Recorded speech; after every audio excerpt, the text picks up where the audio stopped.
Hello there, YouTube, and welcome to another cat stream. Today we're going to be, guess what?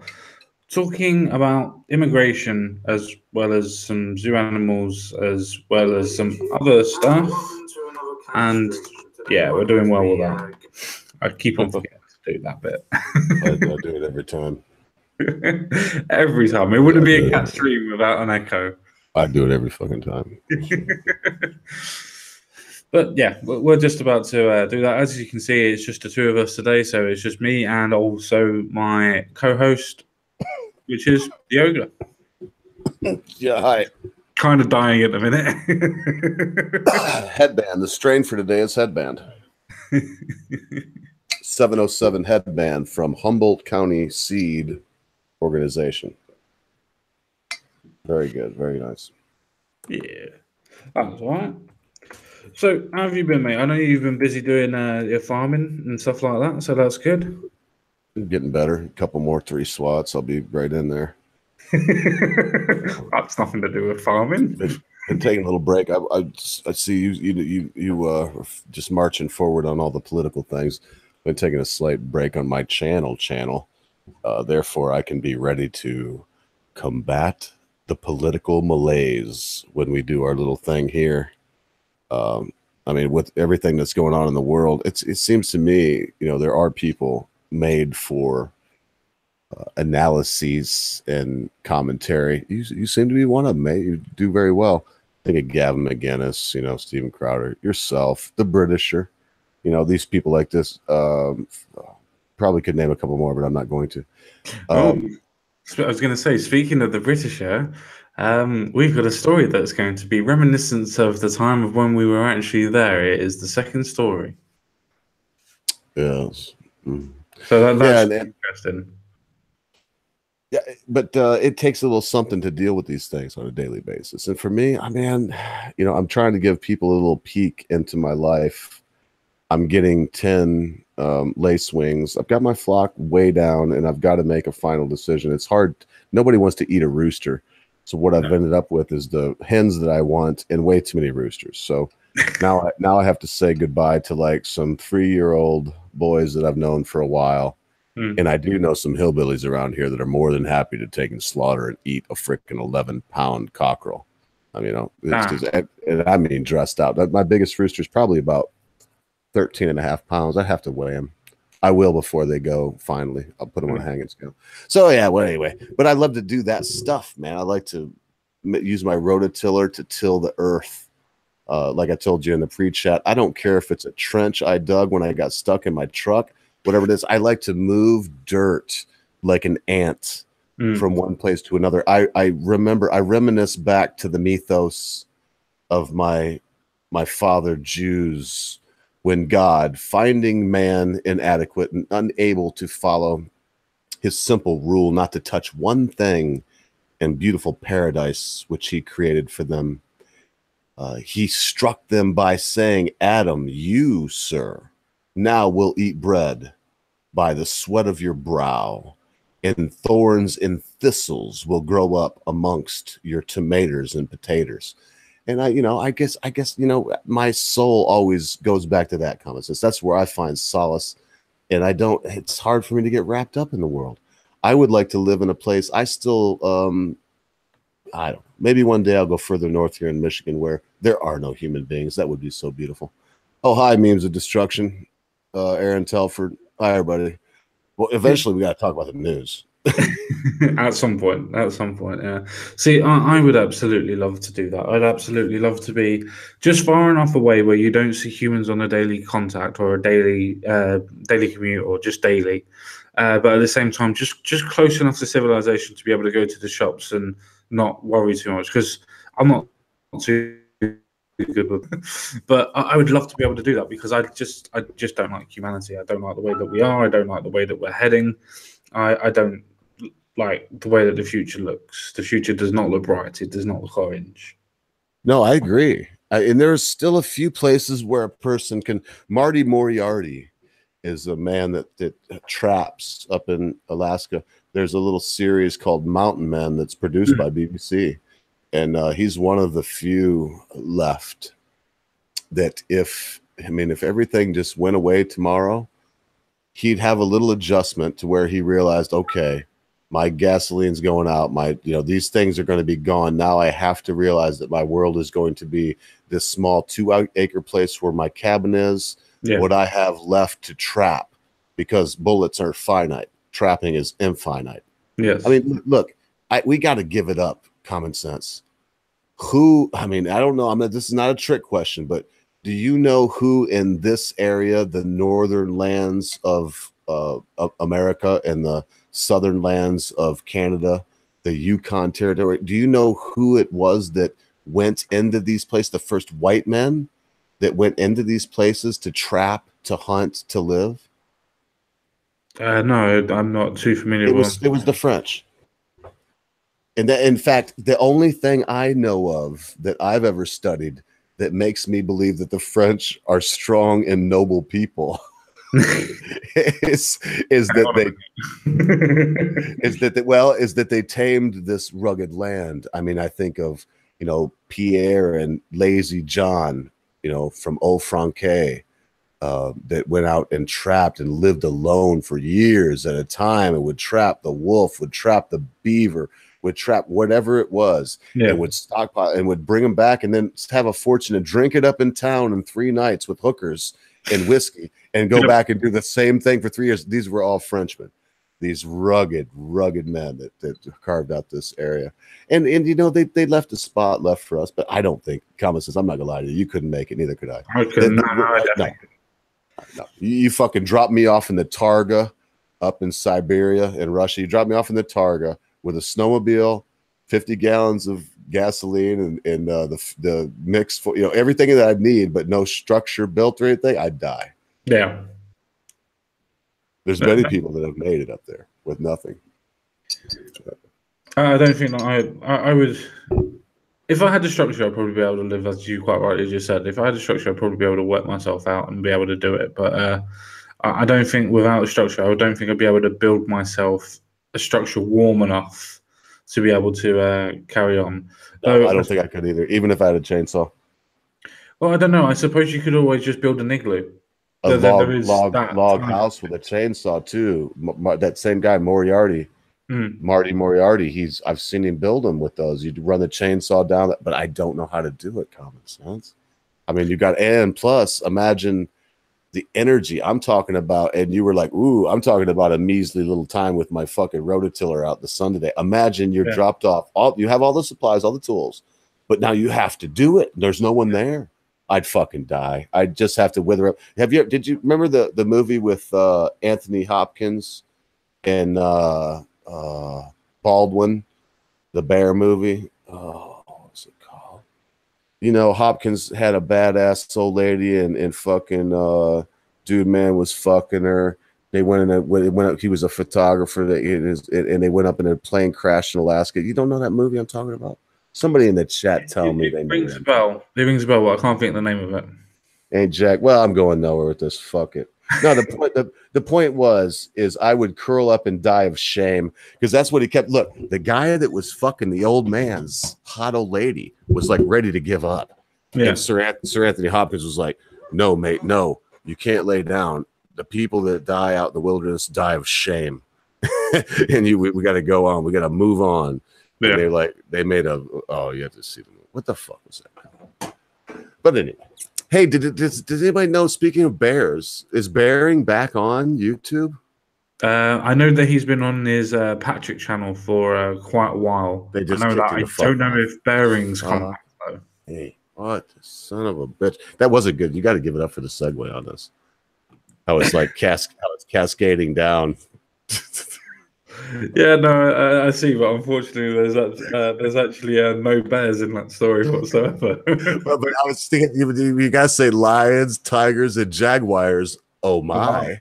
Yeah. So I mean, even though there's no bears, we could kind of that is fucked up, because they kicked off the high impact flicks, no warning, no nothing, just fuck you, you're gone, and now Bearing is gone. We need not your opinions here, sir. Take your toys and go home.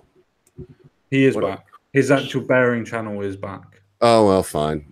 I don't have nothing to bitch about now. So apparently the BBC News, thank you, Common Sense, for all the stories that we have today. As Oh, far as our, some of them are yours. well, maybe, but a lot of them were yours. And as far as our special guest today, I hope that your dog heals up and that you eventually swing by. Yes, that'd be nice. BBC News, German zoo escape. Common Sense. Lions, tigers, jaguar recaptured in Leuenbach. I believe that's Leuenbach. Okay. And you can see pronunciation is going to be better than mine, mate. So all yours. You can say the only reason I know is because of Leuenbacher farm right up the road from here, and that's exactly how it's spelled. But yeah, look at that. Oh my good gracious. I mean, this is the last thing you want to see roaming the streets.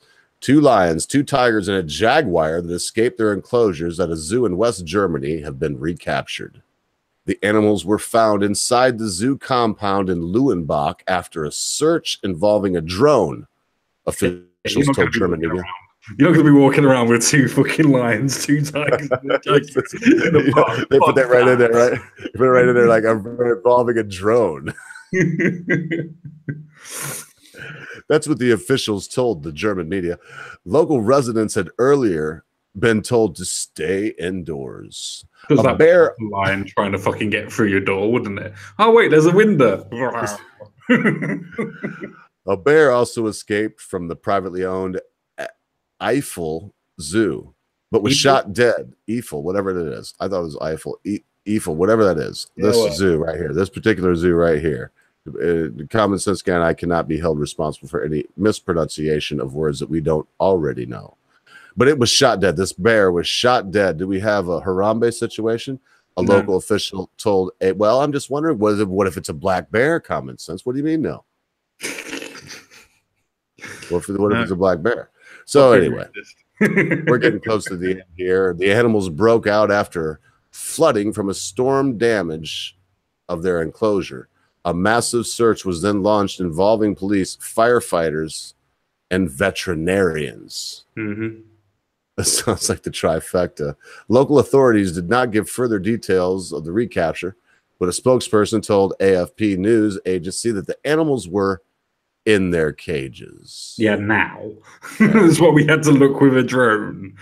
This particular place is owned by the Walpott family. The 30-hectare or 74-acre zoo is home to nearly 400 animals of 60 species, including Siberian tigers and lions. It was first established in 1965 with only dogs, donkeys, and a wild boar, according to the zoo's website, and is visited by 70,000 people a year.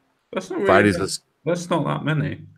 That seems like a lot to me, Common Sense. I'm trying to think of if everybody pays $5 and doing the math, but I guess to keep up this many animals, it probably doesn't even pay the upkeep.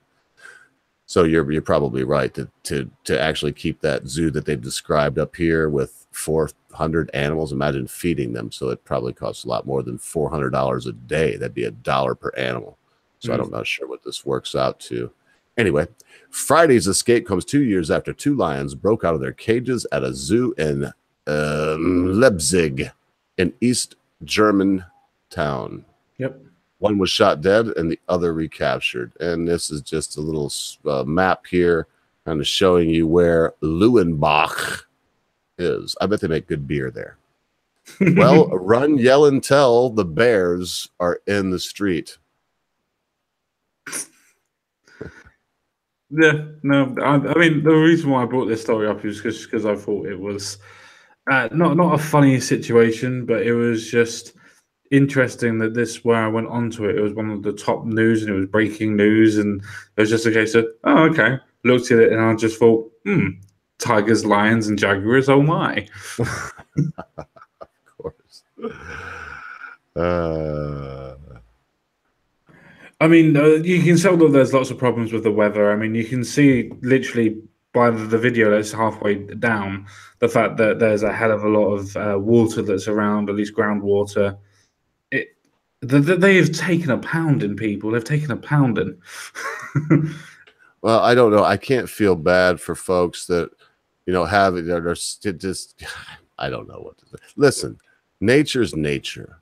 If you want to witness and experience nature, try a novel trick, Common Sense. get off your ass and go out in nature and look at it.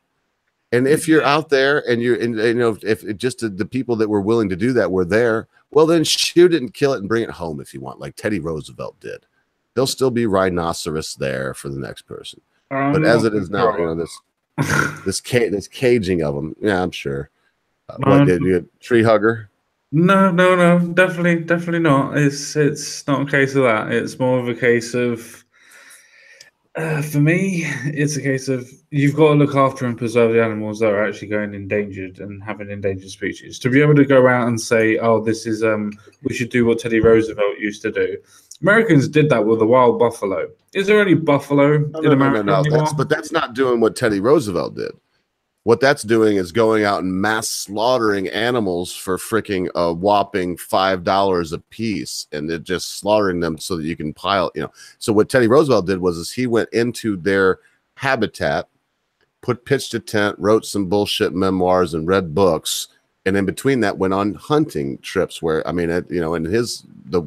anyway, look, and in the manner that he did it and in his time, it was actually dangerous for him. He could have been killed by these animals. So no. I agree with you there. And if somebody wants to call me a tree hugger also, we shouldn't be fucking slaughtering off the, animals like that wholesale to fire the fires of industry, such as Saruman, with the Ents. You have the Ent problem. Yeah, no, I'd just like to take this quick opportunity to say hello into African Supremacy TV. Welcome to the channel, and hopefully you enjoy the stream, my friend. So hopefully take the time out to actually listen to people's points and don't jump down people's throats. With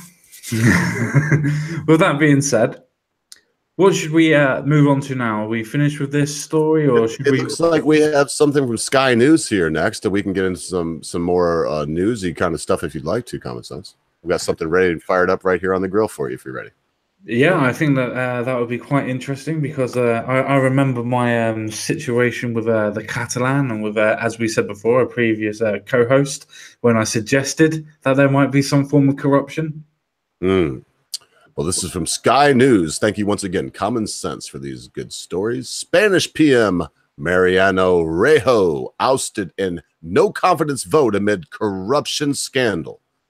The vote hands power to the opposition socialist, whose leader, Pedro Sanchez, is set to be appointed as prime minister by Monday. I believe this is Pedro Sanchez himself here. Very regal-looking gentleman. Cheers and applaud as Spanish prime minister is ousted. Is this actually the prime minister? I don't know. It's one of the two. Whoever he is, he's a very regal-looking gentleman. How do I know one Spanish fucking Jose from the next? You can't tell. So this is by Alex Culbertson, a news reporter. Spain's prime minister has been out. Well, that's what it says right here. Like, you're trying to fuck me up as I'm in my news for reporter thing, but that's what it says. You can see that's what it says. And I'm trying with the name. That is Culbertson. I mean, I'm trying with the fucking names. Common Sense to actually take my time. I'm not laughing at the name. I'm not laughing at the name. It's just by Alex Culbertson. He's a news reporter. No, I didn't think he was a fucking news reporter. He's just made a fucking news. All right, look, I'm not going to be able to stop laughing now through the whole thing, but I just thought it was funny that they would tack that on there. So I added, I'm just reading what it says here.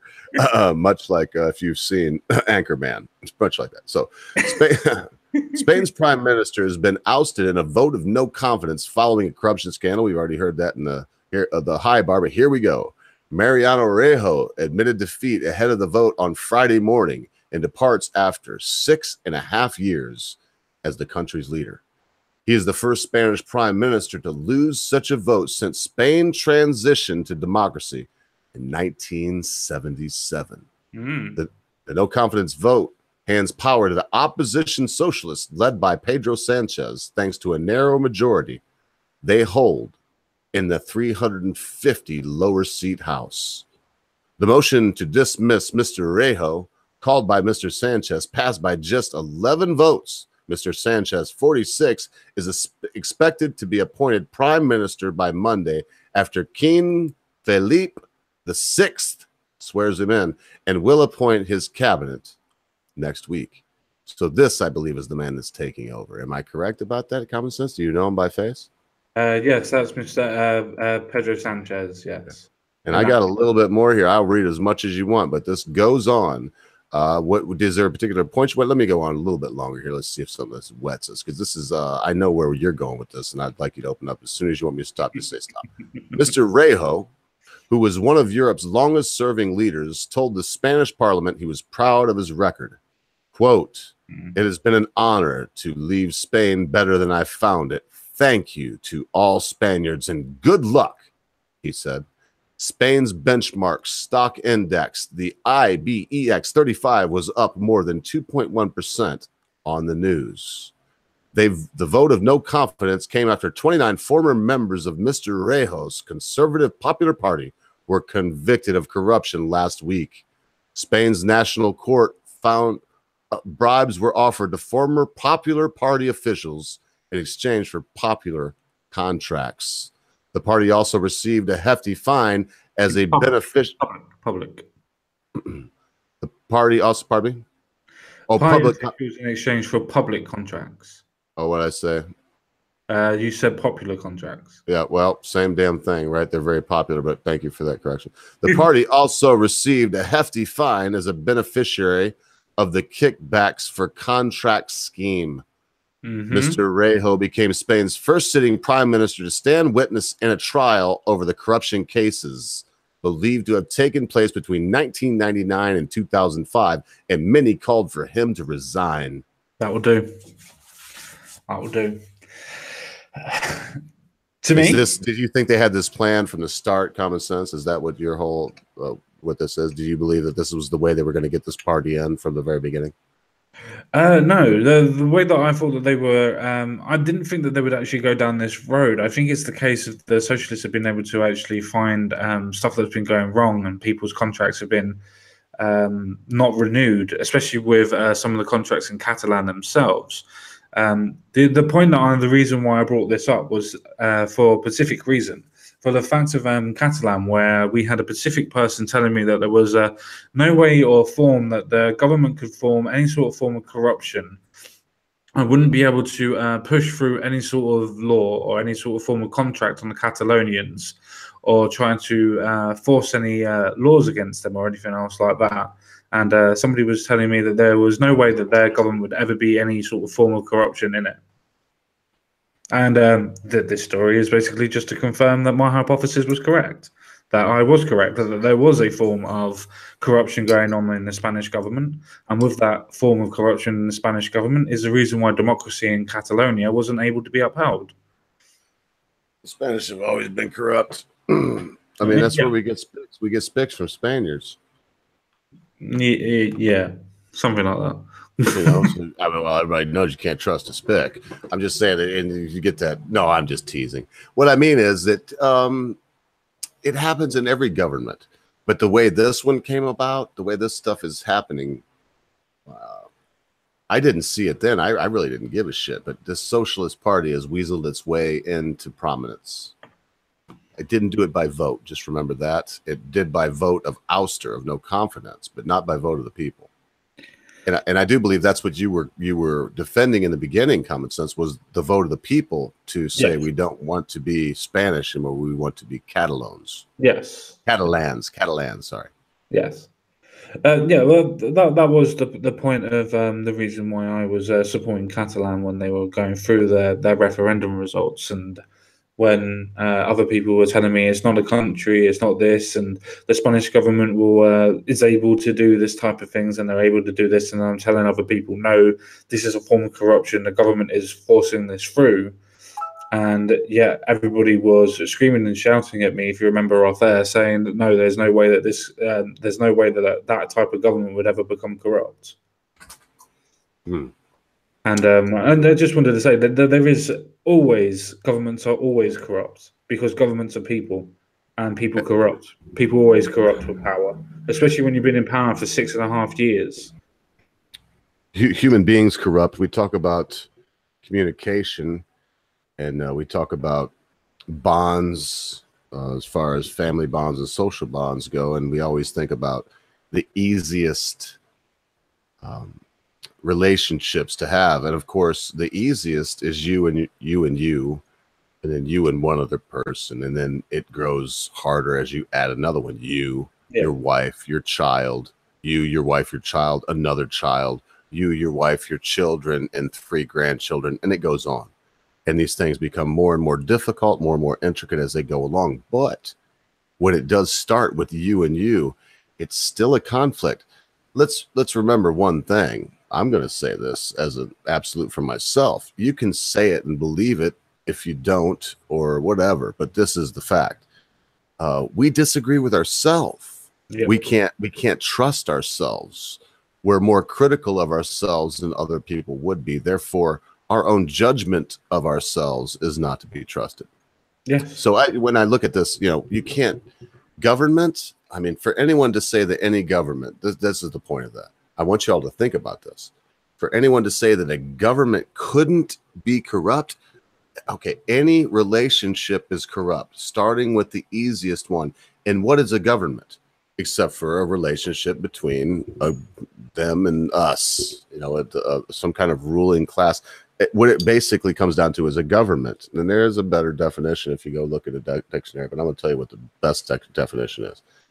It is where we agree that this entity has the right to instigate force in compliance. That's a government. Which is exactly what happened when Spain were forcing the Catalonians not to be able to vote and breaking down all of their... stomping their heads on the stairs. Even though, as I said on the actual point before, they actually gave them credence to be able to actually go across and actually do this. It was a date that was set by Spain, first of all. It was just the fact that they realised and took stock and realised that the Catalonians were actually going to be able to get their independence. Because this was a cycle that happened for about 6 to 8 years, where every 2 years there was a referendum on it. And then in those periods of times, the referendum was getting closer and closer. And it got to the point where they actually realised that they were going to do it, but they already set the date, you see.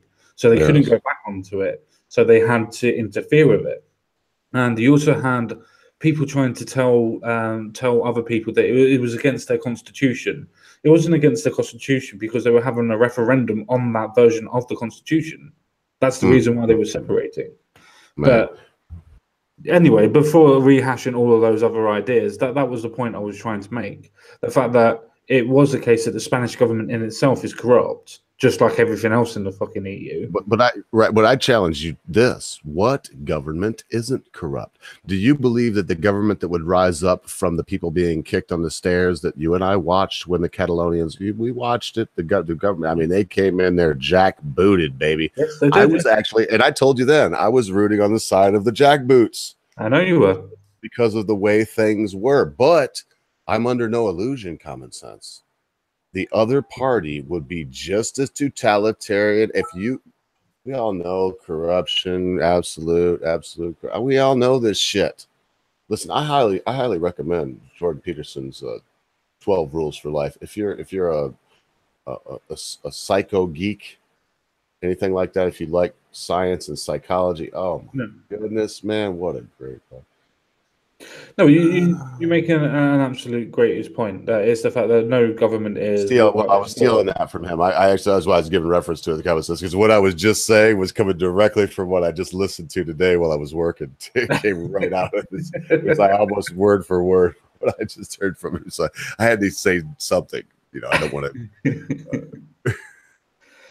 to. Yeah, no, it's like what you say. It is the case that there are no government that is without corruption. It's a level of corruption that you're going to have to deal with because, as you quite rightly said, it's a government full of human people, meaning that people are corruptible, meaning that people always corrupt themselves in the first place. So it's the level of corruption that you have to deal with. And it just seems that the more that a government gets power, the more that it becomes corrupted. You have a look at the way that the Conservatives are. In some way, no, I don't want Jeremy Corbyn to win because I support him, but I want him to win because it will shake up the Conservatives and make them rethink what they need to fucking do. Because at this moment in time, the authoritarian dictatorship that is the Puritanist Theresa May at this moment in time, exactly, just keeps on bowling forward, just keeps on putting people into prison, just keeps on trying to take away our freedom cut by cut. And a death by masquerading as 1,000 something that cuts it means is that you never not. know what's coming. You never know what is coming, but you still bleed to death. So we'd like to just take a small break. I've got no last word on this one, Common Sense. I want to give you the last word on this story. We have a few today. We actually have a few more. I don't want to say how many. We got a few more. We'll get through them. It's all interesting. We want you to comment as necessary. We want you to remember that out here, I am watching diligently. And if people seem to be extremely interested in what we're talking about, I will make sure that we stay on it for a longer amount of time. So we just want to say thank you so much, Ben Tahoe, Ain't Jack, Memes of Destruction, latest Tommy Robinson news and highlights, Moz, Don't Call Me Mose, Captain Colepile. We had a few others, Mad Dodge Productions. We had some others up here. If I missed your name, it's because you haven't said much. I recommend you to comment in there. And the next time I give a shout out, your name will be included. Oh, there it is. Say that for me, Common Sense guy, the girl, the new girl. Shirati H. Welcome, Shirati H. So that will be the final and last one. Last word on this thing, Common Sense. I really don't have much to say other than, I guess, let me say one thing quickly. I really will take 15 seconds because it's hard for me to do this. Sure. You were absolutely correct on this, mate. I'm done. That's all I had to really wanted to say. Is just the fact that I just feel quite vindicated by my points and the arguments that I was making at that point in time from when Catalonia was going through its independence, and the outrage that I shared for the facts of saying the government was corrupt. It just proves the fact to me that I knew what I was talking about for a change. I'd say for a change because I'm not always fucking right, and I don't want to get a big head, otherwise I won't get through the door. But on this occasion, it was just plain for everybody to see. Anybody that uses their own police to stop people from voting on a free vote, it has to be a form of corruption in there. It's just, well, common sense. So, with that being said, the common sense of being able to find corruption in governments, let's find out what our government is doing to protect paedophile grooming gangs at this moment in time. I'm doing my best to. £1 being donated to the paedophile grooming gangs so they don't get deported. That's what it's coming to. We have to make fucking jokes about this, folks. We don't even apologize for it. I'm not going to apologize. You just made me laugh.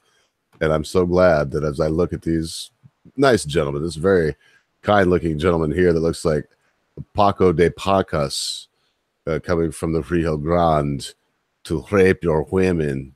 You know, I don't even know. And because I'm saying he looks like he's Mexican, but I don't know what these people are. But I'm looking at these guys and I'm reading this thing. So I need a little bit of humor to help me through this stunning reality. I was also trying to get this type a little bit better. I will do my best. Common Sense guy will correct any grammatical errors. Yeah, looks like just quickly before you actually start, whenever it says Asian, don't fucking say Asian. Say what they actually are. Indian, Pakistani, okay. Iraqi, and Afghanistani. Central Asia would be central. Actually be Western Asian. Is that we're looking at Western Asian? So I'll say Paki. I will just go Paki. The reason why Pakistani. If it was on your channel, that's fine. But for mine, Pakistani, please. It's that bad. Okay, I didn't know. So Pakistan.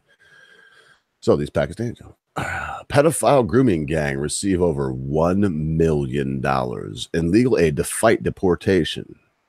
Members of the pedophile Pakistani grooming gang responsible for trafficking children for sex in the UK have received over $1 million in legal aid to help them defend criminal charges and fight deportation. Stop for a second.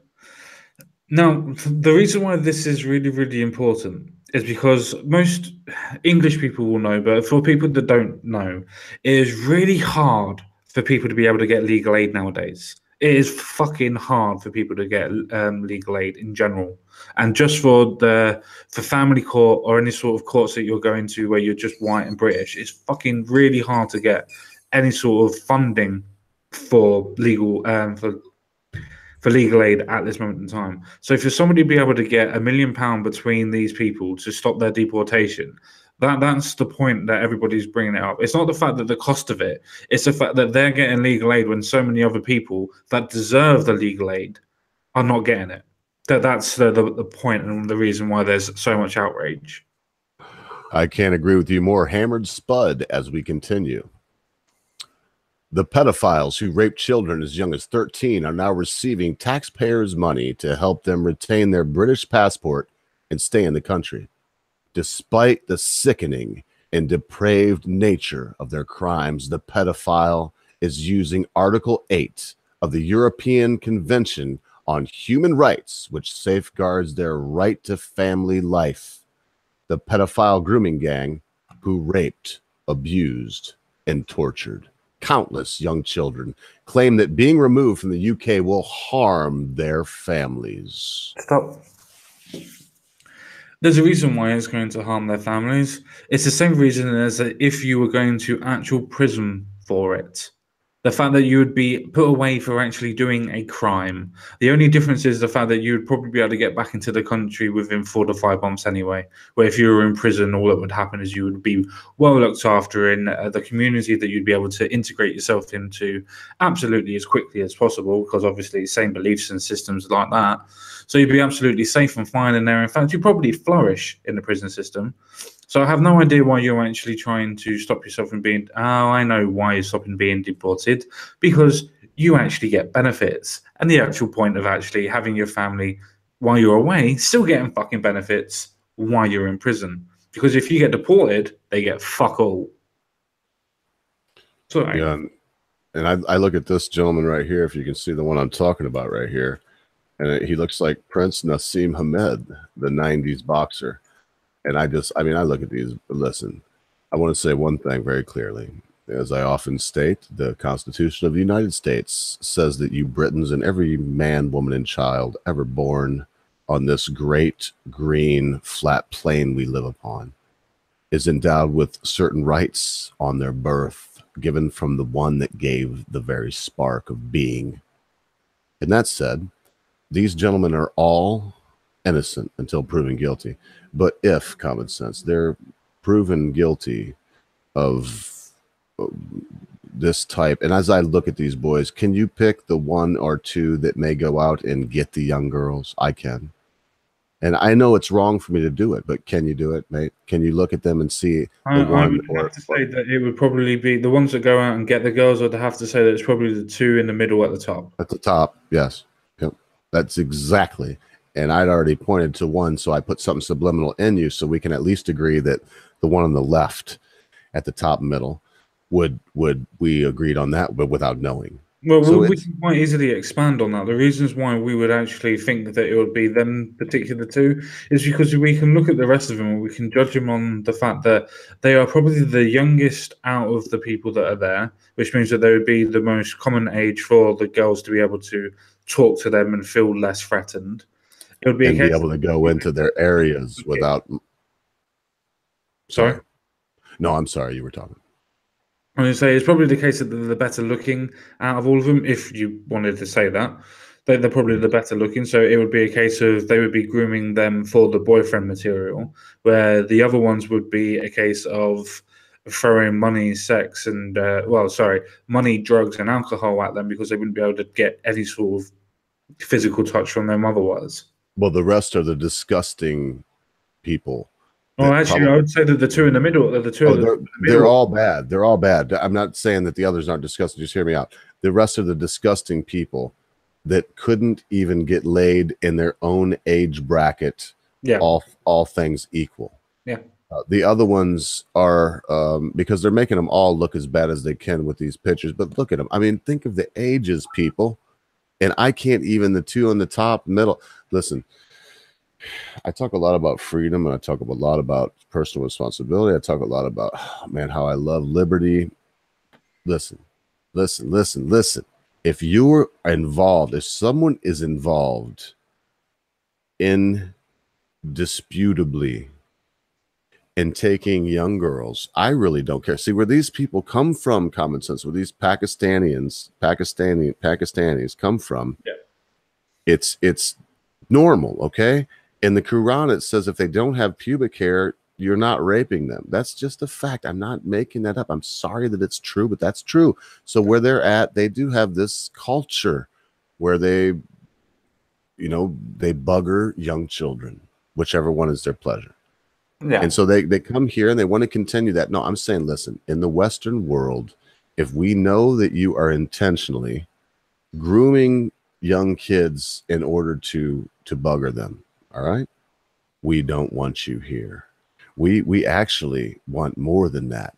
If we catch you here, we want you thrown in the deepest, darkest prison where the most toothless frickin' Brit from the north of the aisle that's done nothing but fuck sheep his whole life and wrestle them to the ground to do it, bends you over like a girl the rest of your life.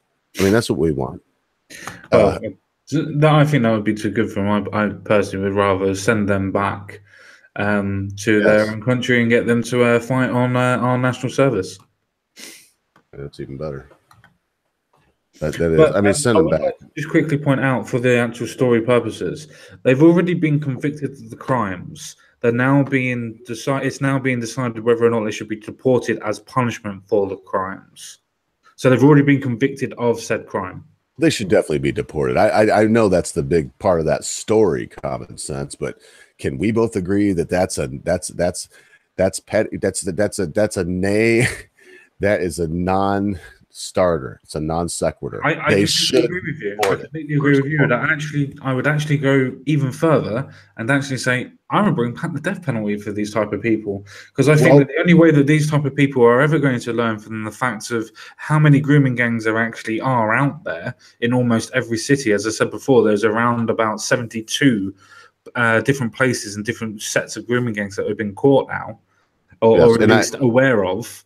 And I did mean the west of the state, west of the state. Yeah. Not the north.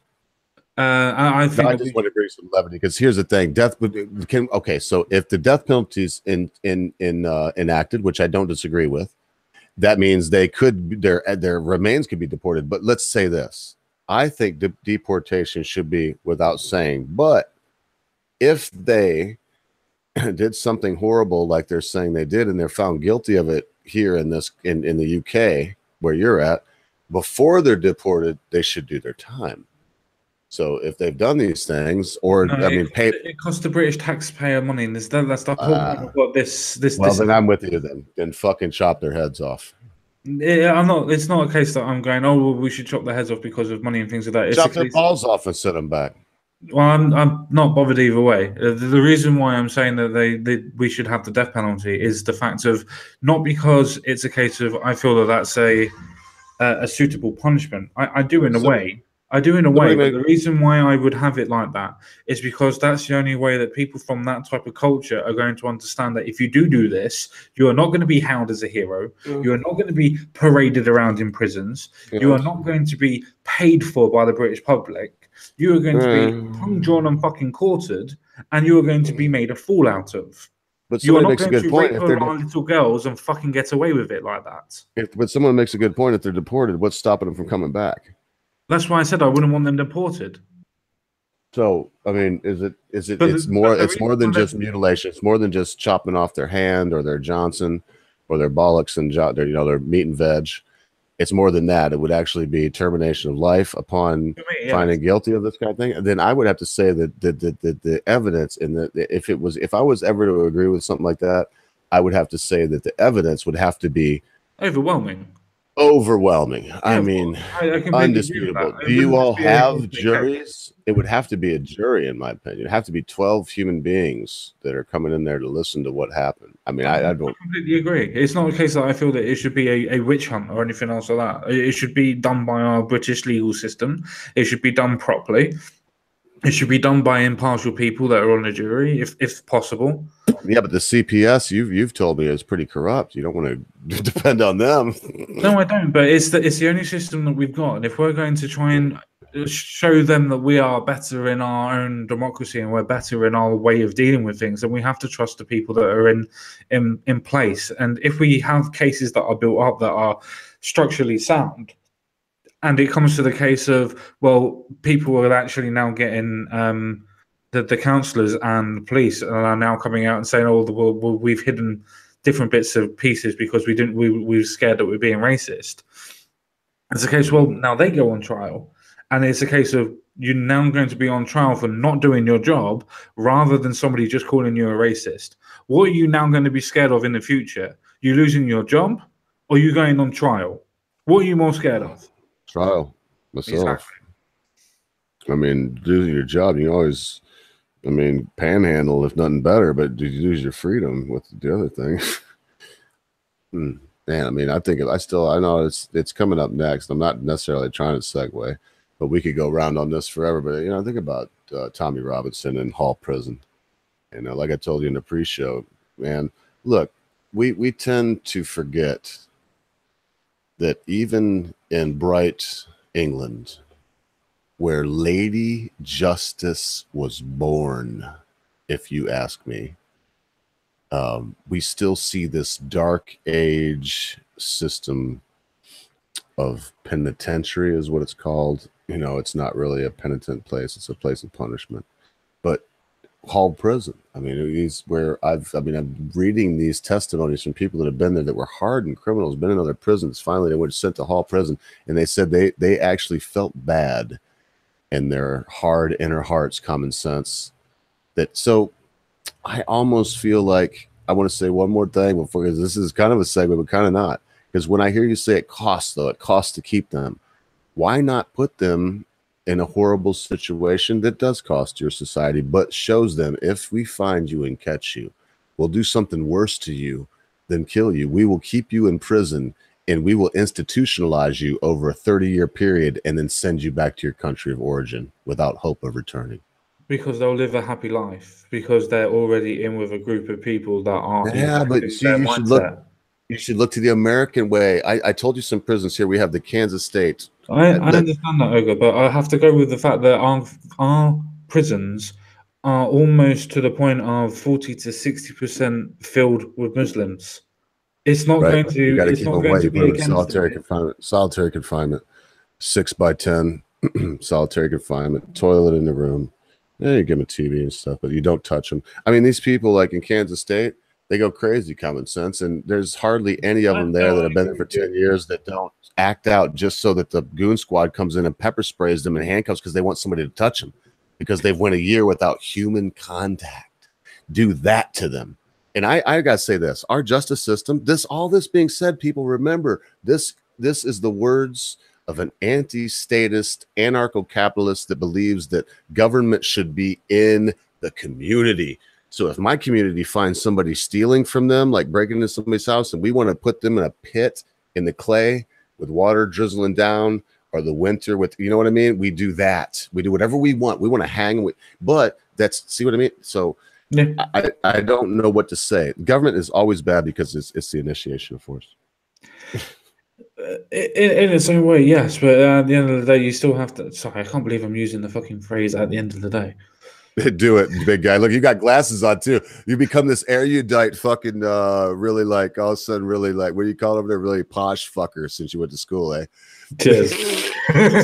Asshole. Back on. No, but it is a case that, as you said, that yeah, government does provide force and everything like that. But it's a case that in situations like this, I agree with the actual force being used. That was the idea of a social contract. That if you break the social contract, then the state has free will to be able to make sure that you're punished. And I agree with that. And I do think that in these type of situations and situations that are higher, I think murder, rape, and especially rape of little girls and little children in general, not just girls, are the two worst fucking crimes that you can ever fucking do to anybody. Bar torture. When do I sign that social contract, just to bring you back a little bit from raping the girls? When do I sign that social contract you talked about? When do I get a chance to opt out if I want to? You can opt out anytime that you want. You can just go live in the wilderness. Even in your country, there's places in the UK where a man can go to the north woods of Scotland or something, North Highlands or something. There are places where you could go now and be a man on the land, just free and hunting wild whatever's there. I'm not sure what's there. I wouldn't have thought so, no. But there still is like a couple of places here in the United States, but it's pretty much no, there's not really. Yeah, the thing is, I do like the idea of actually having the social contract in the first place, and it's an idea. It's not an obligation. It's not something that's fostered upon you. There's some people that are people of the land or freemen of the land would say, well, you actually sign the contract when you actually have your birth certificate. So it depends on the argument. It depends on who you're talking to. Me myself, I like the idea of a social contract because generally, if the government, it's never going to be solely looking after for you, but if its sole purpose is to look after the best for everybody, then eventually it's going to help the best for you.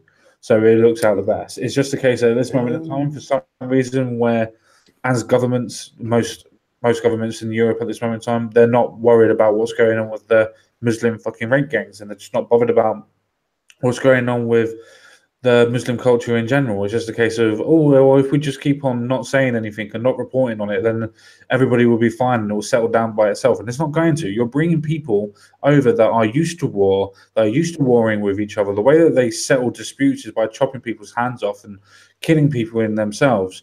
That they dislike gays, so they throw them off fucking buildings. How much do you think that culture is going to interact with ours? It's not. And that's the problem our government faces at this moment in time. They're treating people that are coming from third world countries, basically, as they are being able to interact with our version of social contract, and it's not working. They need to change it. And if I've got to cite Dr. John Nash and say that I agree with you, common sense only, just to back up just a little bit. You said a lot there, just to go back just a couple of ideas.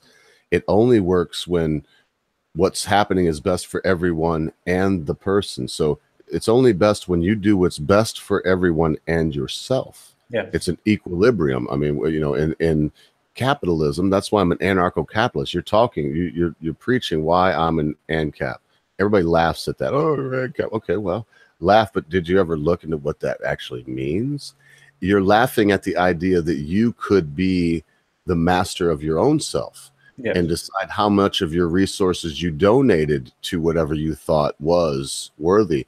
Do people think, look at public television, man, they get most of their money not from donations, but look how many, I mean, if it was like, we're building this road, I-75, I-69, whatever needs a people would give money to it because they drive on it. So I don't know what else to say. This is terrible, though. The government is covering these things up. Common sense guy, and I'll tell you that in another. Oh no, that's a definite. That's a definite. Before we segue into the conspiracy theory that is Tommy Robinson, with when somebody said about why should we be worried about if we deport them or not? It's a case that if we deport them, then the family loses the right to be here as well, because generally what happens is that they are the original net migration. And as soon as they've settled for about a year, I think it is, they're able to apply to have their family move in with them. So if he gets deported, then the rest of the family has to be deported as well. Net migration, we call it anchor babies. We call them anchor babies here. That's so funny. Net migration. Well, I would call it more of a derogatory term, as in a fucking freelancer, they're just a fucking bastard. But at this point. Yeah, but at this point in time, it's a case of we'll use what the government says. It's a gaff. It's a gaff to get them in. Yeah, it's just a way to get them in. Yeah, but Tommy Robinson is in some kind of trouble here. I don't know. Apparently, he's in prison, Hall Prison, by all accounts. Seems like a very bad place, as we've already mentioned. I'll try not to dwell too much on that as we look at our next story, which is coming out of the National Review. Thanks again. I think me this time, whoever. Yes, it was. Yeah, that was you. This is by Douglas Murray, and I think that he is. I love Douglas Murray, if that's the real one. Yeah, and I think that he is the same man that did the bell curve. I do believe. I may be wrong, but that's who you're thinking about, right? I think it's the guy that wrote the book, The Bell Curve. So Tommy Robinson drew attention to grooming gangs. Britain has prosecuted him. Tommy Robinson is a British political activist and citizen journalist who came to prominence in Britain almost a decade ago when he founded the English Defence League. The EDL was a street protest movement in Britain whose aims could probably be best summarized as anti-Islamization. Islamization, making it Islam. It emerged in the town of Luton after a group of local Islamists barricaded the homecoming parade of a local regiment returning from service in Afghanistan. I hope that can't be understated. You got to understand that to talk about how why did they come about? That's why they came about, because in your country, veterans coming home and we're having a parade. Who cares why they were fighting? And they blocked that. That's why the EDL was started. So from their earliest protests, the EDL's members sought to highlight issues including Sharia law, Islam's attitudes towards minorities, and the phenomenon that would become epimistically epistemist that thing right there, known as grooming gangs. Euphemistically. Yes, use that thing right there. It's grooming gangs. In reality, these protests often descend into hooliganism and low-level violence, neutrally helped along by self-described anti-fascists. I don't know if is that the same anti-fascist we have here, Common Sense? Like Oh no, you don't have the Antifa to the same level now. Okay, but it is like the same idea. Yeah. The authorities did everything they could to stop the EDL, and the media did everything possible to demonize them. In a foretaste of things to come, very few people made any effort to understand them, and nobody paid any price for. Indeed, many people benefited from claiming that the EDL was simply a fascist organization and that anybody who tried to understand them must be fascist too. The usual prohibition against sweeping generalizations doesn't seem to apply if the generalization tilts in that direction. This goes on. I interviewed Tommy Robinson 5 years ago after he left the EDL, having, by his own admission, failed to keep extremists, including actual neo-Nazis, away from the movement. As he said then, one of the problems of everyone insisting that a particular movement is campaigning for the Fourth Reich is that the few people who think that sounds like a great idea will show up. Whatever his other faults, there's no evidence that Robinson thinks that way. Indeed, he was once charged with assault for headbutting a Nazi sympathizer who wouldn't leave an EDL protest. Not many people bothered with those details. Nope. The assault got reported, but not the cause. So the fact that Robinson had headbutted a Nazi became yet more evidence that he himself must be some kind of Nazi. Yeah, circular logic. And we see what this goes on, Common Sense. This is actually, I mean, this is a proper article. I can continue to read the whole thing, but it would take me about 30 minutes. So it's let's go. I'll go to this anyhow. Robinson wised up slightly and eventually began to deploy his energies into a type of citizen journalism activism. Some of this has been remarkably brave, some of it remarkably wrong, such as a video he made after last year's Manchester Arena attack, in which he seemed ferociously to suggest that everyone living around a particular mosque in that area must be some type of enemy combatant, and some remarkably ill-advised. So that was a long parenthesis. I hope y'all got this. So some of the things were some kind of bad, some were good, and some were ill-advised. Yep. Not least because he is it has allowed him to be presented in the worst possible light. And this goes on. I mean, it talks a lot about what he's done. I think we all know what he's done. I just want to say this. 13 months, sending a guy to a place where you know it's majority Muslim, as you said, and he's got a fatwa on his head. You've got to read the next paragraph. Okay. So where was I at? Right here. It was, for example... That's the one. For example, a couple of months ago, Robinson went to Italy. In May of last year, an Italian television crew reporting on migrants in Rome had been attacked by some migrants near a local train station. The female presenter was assaulted, and the whole thing became big news in Italy. But in the normal modern European fashion, after much tut-tutting, everyone went back to the safe semantic discussion we like to have, such as whether or not to term, quote, no-go zone, end quote, is exactly appropriate to describe an area where a female journalist cannot go, i.e. no-go, without being physically assaulted. So round and round we go. And that's just like Europe in itself. The fact that, if you remember everybody, well, let's go back to school for a couple of seconds. If you remember everybody, 6 to 7 months ago, everybody and their cats and their dogs were saying, there's no such thing as no-go zones. Now it's got to the point of they cannot refute it anymore. They cannot say that it's not actually a no-go zone. They just go, well, no-go zone sounds a little bit too harsh, doesn't it? What about maybe not go zones? You know, that sounds better. It's the fact that they've accepted that there are zones where these type of things are happening and occurring. They know about it. The fact that it's being reported on about it now. But it's a case of don't say it's no go because you know it looks really bad. It looks really really bad. Maybe it's maybe not go zone. And that's just the whole thing why Tommy Robinson is doing so well and is getting so much love around the world, so to speak, like Australia, Switzerland. There's a couple of people in Norway and Denmark that were doing their demonstrations, their marches, and things like that for him. People in Canada, people in America. It's amazing the amount of support that somebody like Tommy Robinson, who's supposed to be this this fascist Nazi thug, is supposed to be getting so much love around the world, even by the people that dislike him. Like a couple of my friends don't really like him too much, but they read the story of what happened to Tommy Robinson and has woken them up and gone, well, no, the government shouldn't be doing stuff like that. And where some people are now coming up to the point of saying Tommy Robinson going to prison may be an actual good thing because it's waking those people up that are on the center.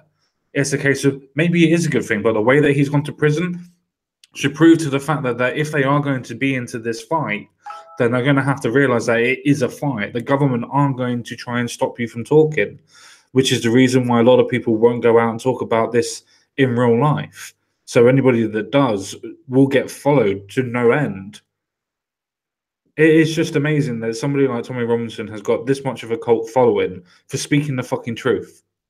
And yet journalists that are supposed to be the fucking hub of truth and formality and making sure that we have respect and follow your sources, and no matter where the story goes, you've got to follow it, somehow won't even report on the Telford rape gangs because you know you might be perceived as racist for some fucking reason. So you wait 4 days, so every other news publication then starts attacking you, BBC.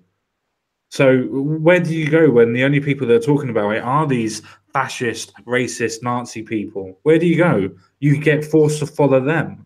And no, Tommy Robinson isn't that. But it's a case of if you're going to believe that from the media, then you're going to go to that person no matter what, because he's talking what you want to talk about. But apparently, guilt by association on that instance, as in going with that type of person to be able to follow that ideology because you want to talk about it. It's a case of now that you're that Nazi. I don't think people give a shit anymore about being called a Nazi anymore because they need to talk about literally people being raped and killed in the fucking street, being chased by machetes and gangs of 30 to 40 people chasing them with machetes because they want the fucking street to be quiet because they want to pray. Yes, that actually fucking happens. There's fucking tons of videos on it. Go have a look on YouTube and actually go and type that in. You find it everywhere in the UK. Find it even worse in France. You find it even worse than that in Germany. And I don't even know what it's like in Sweden. It's probably because it's been censored. You can't fucking find it. Sorry, I've talked for a while. Please, Mr. Rogo, if you wouldn't mind.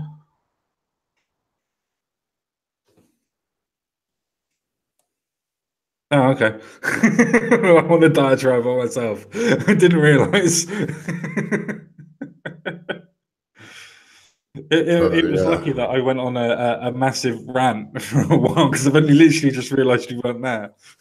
Well, I mean, I've kind of been here. I've been listening, but I've been in and out. Nature called for a second, and then other things called. But now we're getting into it. We still got a little bit of time left. This reminds me of Pizzagate. It seems like, it doesn't seem like, listen, if something's happening and it benefits the ones in power, they let it go on. If your government, like, take for example, I talk about this often, common sense, so let me tie it in this way. Since 1974, the year of my birth, when the United States government got into education, you can chart. It goes like this: the more money they spend, the higher the money goes, the lower the IQ and place in the world goes. In 74, we were the first in everything. Everything, common sense, everything. And you were second. You lot were fucking second. It was United States, Germany, Great Britain, and Russia and France would pop in there once in a while. And that's with all the leading breakthroughs of the fastest car, the best bomb, the fastest plane, the best looking girls, everything. And then something happened. The government got involved, started throwing money at this, and it just dropped down. Remember this, whatever the government wants, it gets. In this instant, the question was asked. I'm not sure if you addressed it because I could hear you unless I was in the loo. So I'm not sure if you addressed, someone mentioned, did he breach the contract of the conditions of his original sentence? I did not answer that, no, but I can answer that. Maybe he did, but I would still say that. Okay, let me just. Because I watched a full 40-minute video on Facebook. And that's fine. I'm not even going to disagree with you. Let me just say this. In the United States, and I think there, even if you have done something wrong on probation, okay? In other words, now you have, not Tommy didn't, and common sense will tell us why, because I don't know why. I want to hear why. But say he did. They still don't usually just go and give you your whole sentence that's hanging over your head. They might give you a night in jail and slap you on the wrist and say, now remember, and cut you loose. They sent him to Hall fucking prison, mate.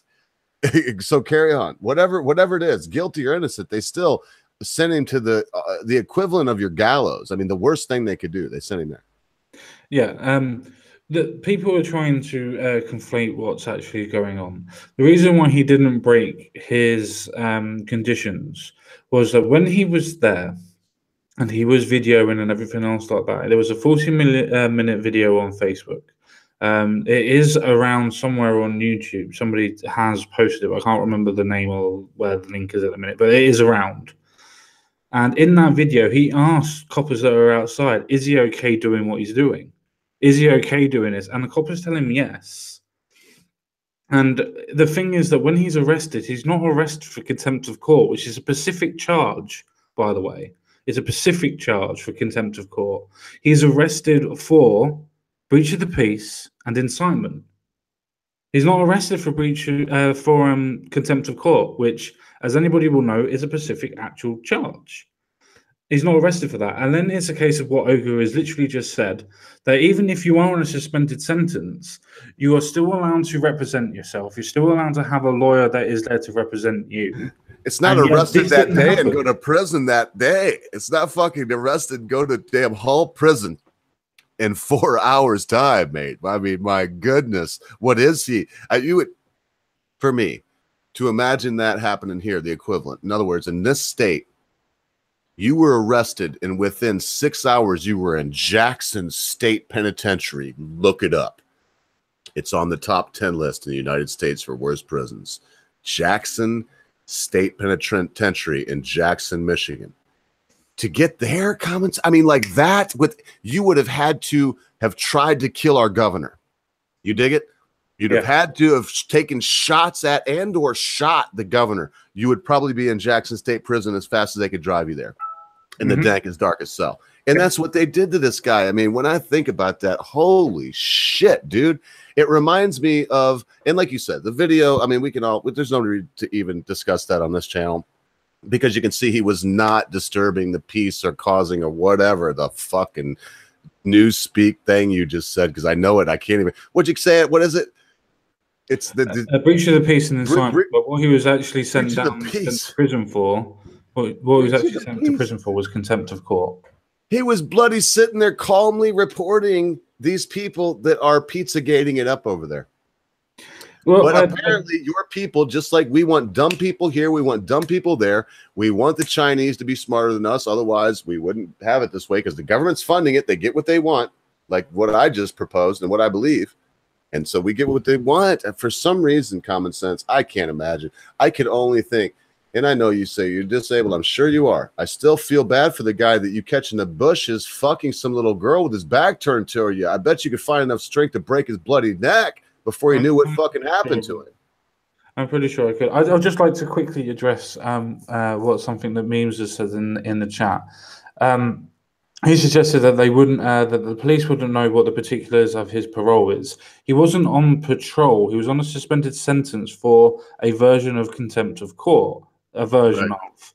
But the thing is, the police would know what contempt of court is in the first place, not anything to do with the particulars of his parole or suspended sentence. So when he asked them, "Am I okay to film this?" he is specifically asking them for the acceptance of knowing, is this okay? Is this contempt of court? Is this anything wrong with what's going on here? And it's just a broad statement. And they say, yes, it's fine. You can do this here. Right here it says the controversy around him continued in March. Robinson was suspended from Twitter, where he had almost 500,000 followers. That may, in this world where we see people with many more, PewDiePie and these, but 500,000 folks on Twitter. I've got like 400, 300.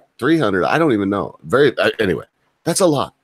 But where he had a 500,000 followers, the social media site, which merrily allows terrorist groups like Lanki El Talba to keep accounts, and I mean, you name it, Taliban, all of them have it. They decided that Robinson should be suspended for tweeting a statistic.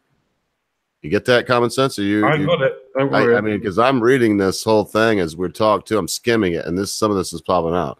A statistic about Muslim, and remember, common sense always puts this in the low bar. So if we go too fast or don't cover all of it, read this stuff, folks, so you can see that there are other news sources. But he said it, he tweeted a statistic, a fact, in other words, about Muslim rape gangs that itself originated from the Muslim Run Quilliam Foundation.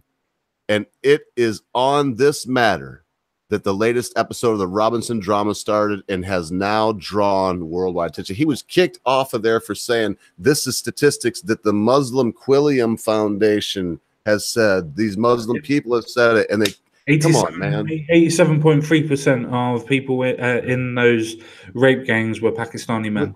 Please, anybody here, I don't want to do the push button thing. I'm pretty sure Mad Dodge Productions knows this, and I'm sure he'll put it out on his channel. Captain Colpile has started, and I've already signed a petition here in the United States to draw attention to the United States. I don't think Captain Colpile started it, but he did give me the link, and it's on Captain Colpile's Discord. You could easily find through Lord Quinn, any number of places. You can find it somewhere easy. Get a hold of Captain Colpile on Twitter if you have to. And go sign that, because we need to stand up and say, look, they've doxed the guy now. They've thrown him in the deepest, darkest, dankest prison they possibly can. They have proven. I've seen him fight 5 muzzies at one. Excuse me. I'm sorry. What'd you call me? I'm sorry, man. I really am. I don't mean to be derogatory, because what'll happen, like Common Sense mentioned when I said I wanted to use another name. I don't remember if we were on air or off air. And he said, no, use this name. The reason why, we're not cucks. We're not really censored. We are self-censoring because we don't want somebody to be able to come back and say, look, Ogre said muzzy because he's a stupid yank and don't realize that that term is like the N-word. It's the M-word. We'll call it the M-word. But I seen him fight like 5 M-words, and they were knocking him down. You've seen it. And I mean, come on, folks. What a hero. We should all stand up for this guy that's proven he is willing to fight it. Verbally, academically, mentally, every way possible, and now has actually given his freedom in the furthering of the knowledge that there are young British kids, mostly girls, that are being used as if they were prostitutes and not even given the dignity of payment. I mean, I don't. Sorry, I just want to quickly go with Moz on a comment that he's just made. He put, I thought contempt was something his solicitor advised. He didn't have a solicitor. He had a version of legal aid. He wasn't even allowed to be in the actual courtroom. He was sentenced without him being there. He wasn't able to plead guilty or not guilty. You do know that he didn't have a solicitor because he was begging for one basically on the way out. And it was only hours, so for a fact he did not have a solicitor. I doubt he did, but I want to know. No, he had a solicitor provided. Like what we call him is public pretenders. So in other words, he had somebody there. Yes, legal aid. He had a legal aid. He didn't have his solicitor there. Something there to make it legal. That's all that is.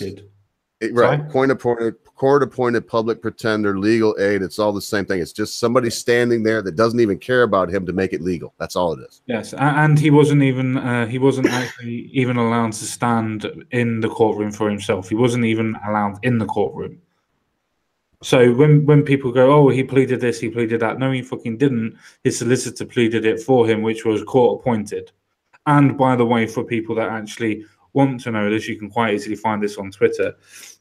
The judge that actually sentenced him was the judge that phoned the police on him, that was pointing to the police where to go. V actually did a video on it. So if you don't want to believe me or believe me on that point, go and watch V's video. He's got the links for it in the description. It's actually a case of, I think he names the video "A Case for Tommy Robinson's Acquittal" or something similar to that. Yes. Yeah. I'll tell you one thing. As long as I got a bone in my body, I'll not forget a few people. I'm watching some others that I'm not even going to mention. I'll talk to you sometime off air, but I'm looking at some others, a couple that I have mentioned, Common Sense, and in retrospect, I'm not going to again. But man, don't you feel like there comes a time where, especially if you got a platform, where you have to say to yourself, do I really stand for the things I've already said, if those things are freedom and freedom of speech, or am I just a fucking gas bag that wants people to look at me? And right now it's time, man. Right now in your country, especially, it's time.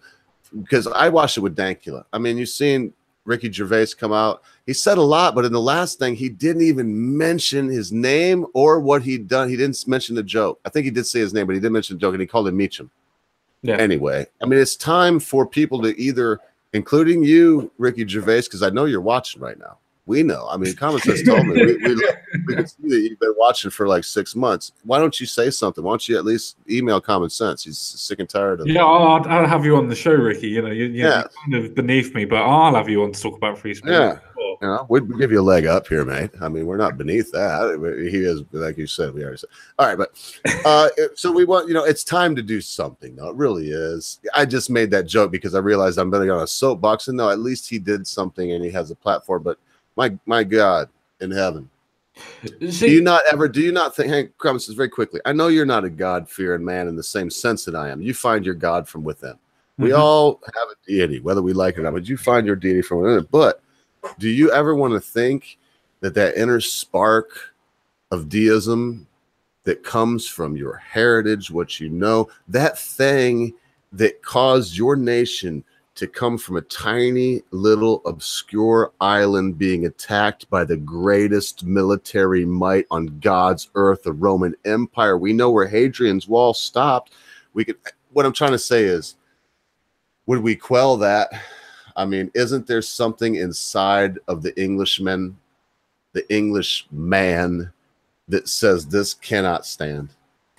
Well, yeah, I do completely not agree with you, and I think it is getting to the point of where a lot of people are getting down that avenue, especially for people that are pushing for this freedom of speech, the new Tommy Well. The fact that it's even going around the world is proving that the paradigm is starting to shift.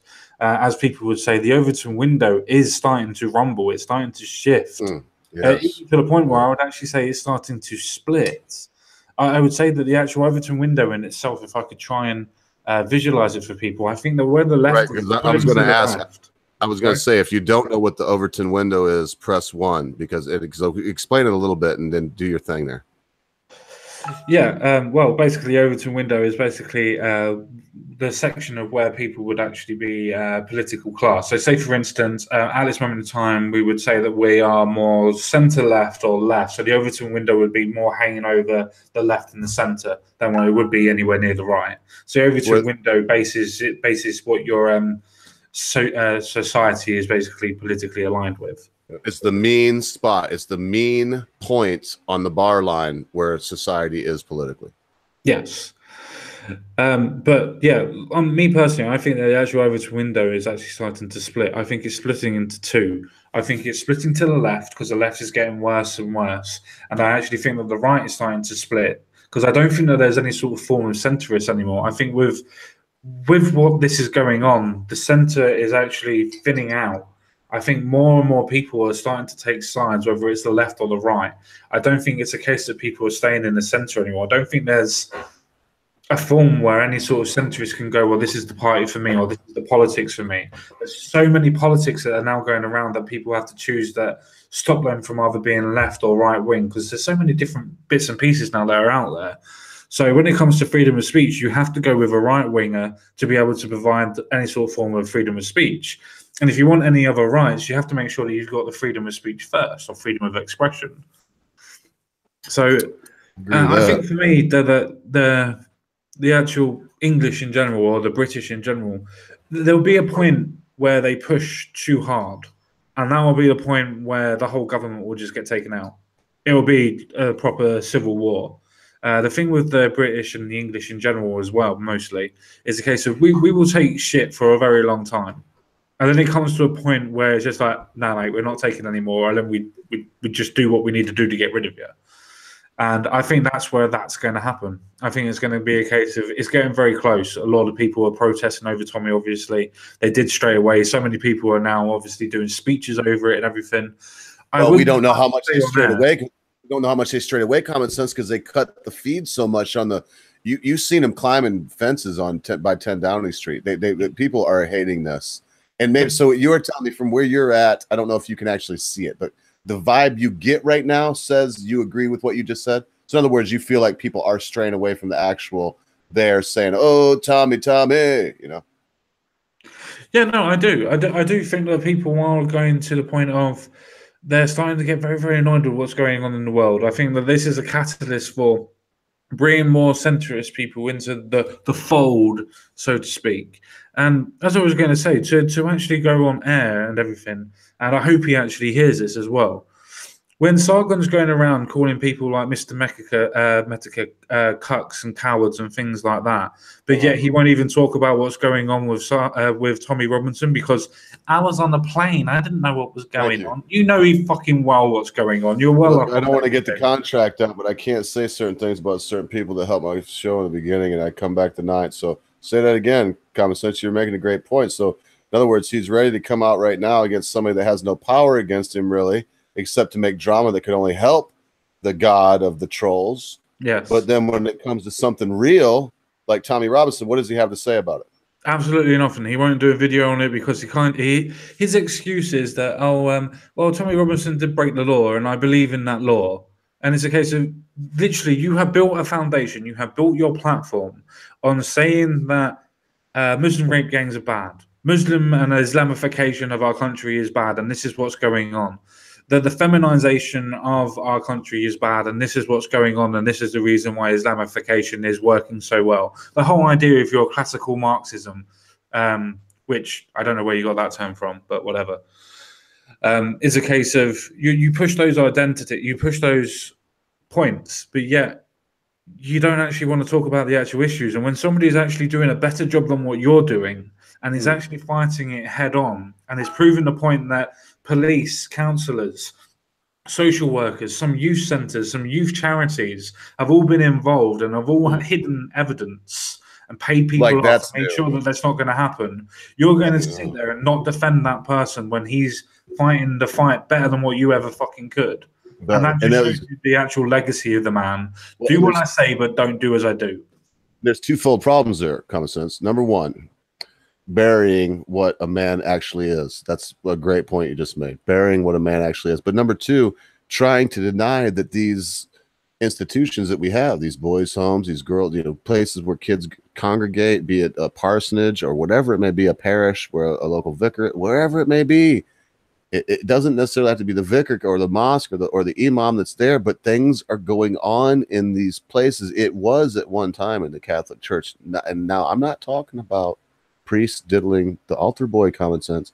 In the 60s, 50s, 40s, you go back far enough when they were really in cahoots with the Masons, they had rings in churches right close to you. I guarantee you. Look at old Catholic church next to you. In the basement, they were bending kids over and doing the same thing these monsters do.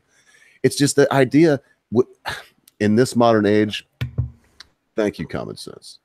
I want to talk about this shit. The first time somebody brought something like this up, it was on the Cunt stream with Schmeckel and Shemazi or whatever his name is. And I tell you, I was uncomfortable. I was like, man, we got to talk. And then would hear with you with Telford and then Aaron Random Chicken. And it's like, I think to myself, man, but you know what? What the fuck? Who in their right? What kind of monster would do this? Of course, we don't agree on that. But I have to look inside myself and say, what kind of monster would know that it was being done and do nothing? Yeah. It doesn't make what you could do was talk about it and scream about it on a video. Doesn't matter. If that's what you can do, then that's what should be done. And that's what they don't want, like his legacy. They don't like that he's a stand-up guy. When I look at Tommy, I see him with his big old aviators on that he wears, and he's got no chin. You know, his profile screams English. He looks like an Englishman. He sounds like an Englishman. He loves England. He started the EDL because of Pakistanis and others that wanted to block English servicemen coming home to a parade in their honor. Now, I don't care what the war is for. I know we've said it before, but look, we have to ask ourselves as these things go on, as I just said, and this is my last word on this. We got 2 more stories. This is a situation where there's monsters that have committed things, and we are monsters if we do absolutely nothing about it. So stand up, Sargon. And I just looked at the contract. You got 2 months to come on my channel, which will be back on the 9th of this month. And it looks like I think the 11th will be our first official show.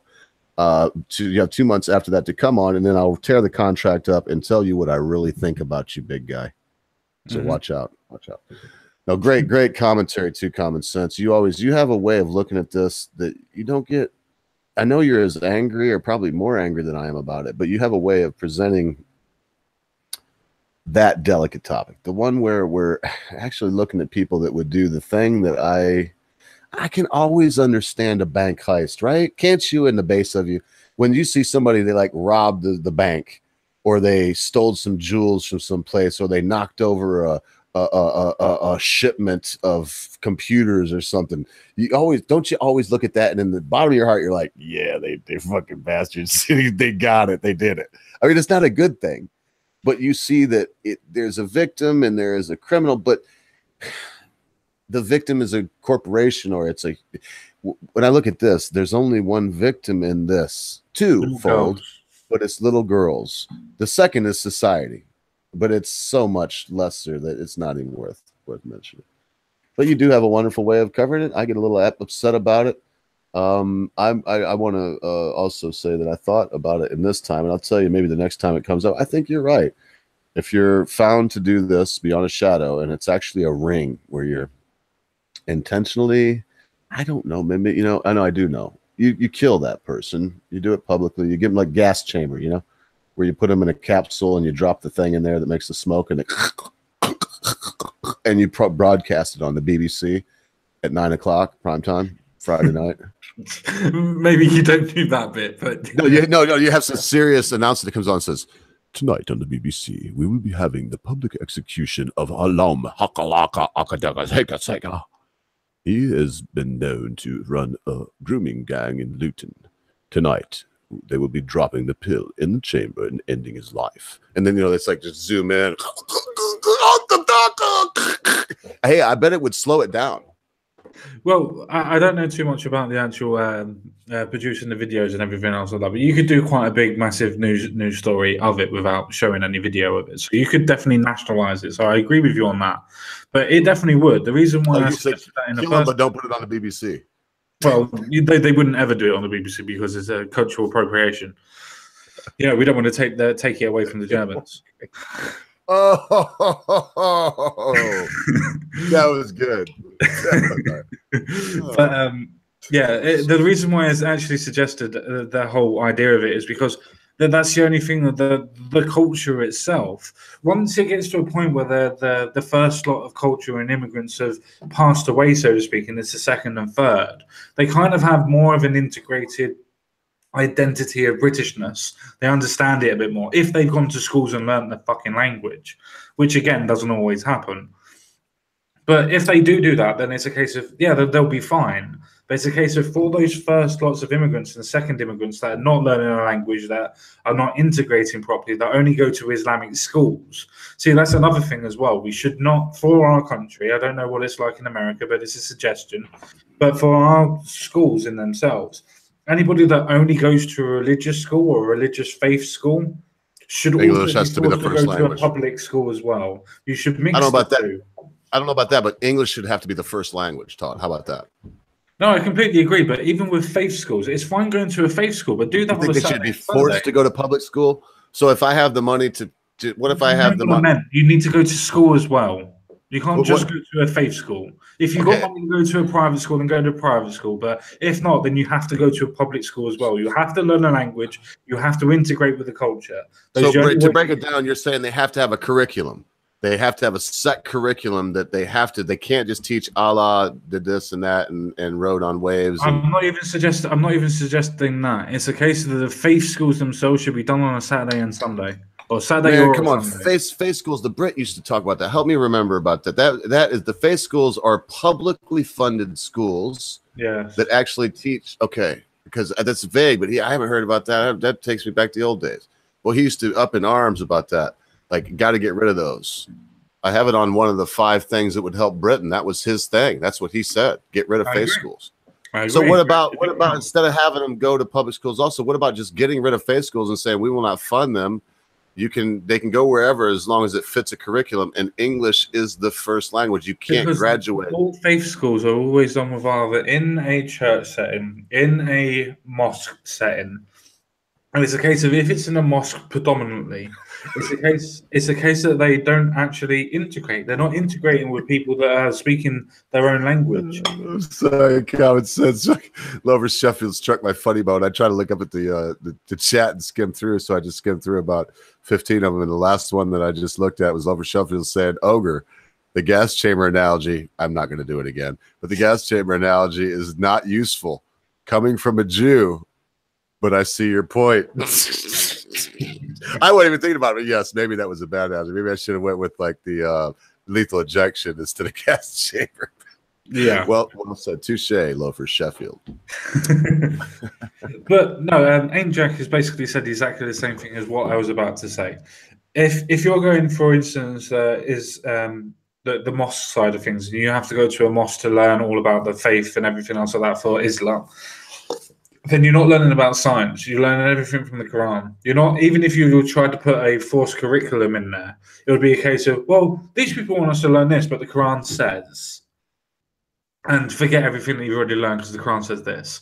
I don't think that people in a Western civilized country should go to a faith schools predominantly. Don't mind it on weekends or whatever, or once a week, or you know what I mean. But it has to be the fact of either going to a public or private school completely and utterly. Because the reason for that is you need to integrate. If you don't integrate, then you can't be part of the culture. If you're not part of the culture, you're doomed to fight against it. Yeah, and look, common sense, I'm here as long as you want tonight. I've got nothing else to do. I've got all my chores done for once, so it's totally up to you. We've got 2 stories left. I definitely want to cover the last one. So what are we going to do, big guy? We can, I think we topped that last one off. It was very good. We got a lot of good comments out there too. If we didn't get to all of them, it's because we don't give a fuck what y'all think. We just, no, I'm just teasing. It's actually, we really do care. It's just, there's so many comments that we can pick some out, and that's what we try to do. So if we didn't get to you, it's all due respect. What I would like to do is, for the actual next story in itself, if you just read the Daily Mail one, if you just read the actual title, I think that in itself is more than fucking good enough. I mean, they've got on the bullet points too, or just the black title. Just a black title will do. We don't really need anything else. It just proves the point that the banning guns and gun laws don't fucking work, especially when it's a machine gun. Here we go. And I've got to say, before I start this, once again, thank you for Common Sense Guy for giving this from the Daily Mail. This coming to us from Darren Boyle, Stuart Patterson for Malone. So thank you to those boys also. But way to go, Captain Colepile. I've seen a few debates on gun control. I really think you did a wonderful job the other night with Nachi Free. Nachi Free is a very admirable interlocutor. He's no one to be scoffed at or pushed over, as I've seen before with other folks I won't name right now on the same topic, where he made mincemeat out of the last person that I watched and stuff. But on this one, I have to say that if I had to, and I was on the other person's side, I must say, not Nachi's. I've not been on Nachi's side on this. But this time I have to say that you took the high end of the tally stick, sir. So thank you for that. Man, 43 is arrested on suspicion of stabbing woman, 28, to death after man in his 20s was blasted with a machine gun and 3 others knifed during a horrific night of bloodshed on the streets of London. Wait, this must have been 75 years ago, common sense. This couldn't have been Last night. I mean, no, it wasn't last night. You mean this was like in 1940s, right? Because your guns are illegal. So there's no machine gun. This is machine gun. Yeah, yeah. This is an actual automatic fucking weapon.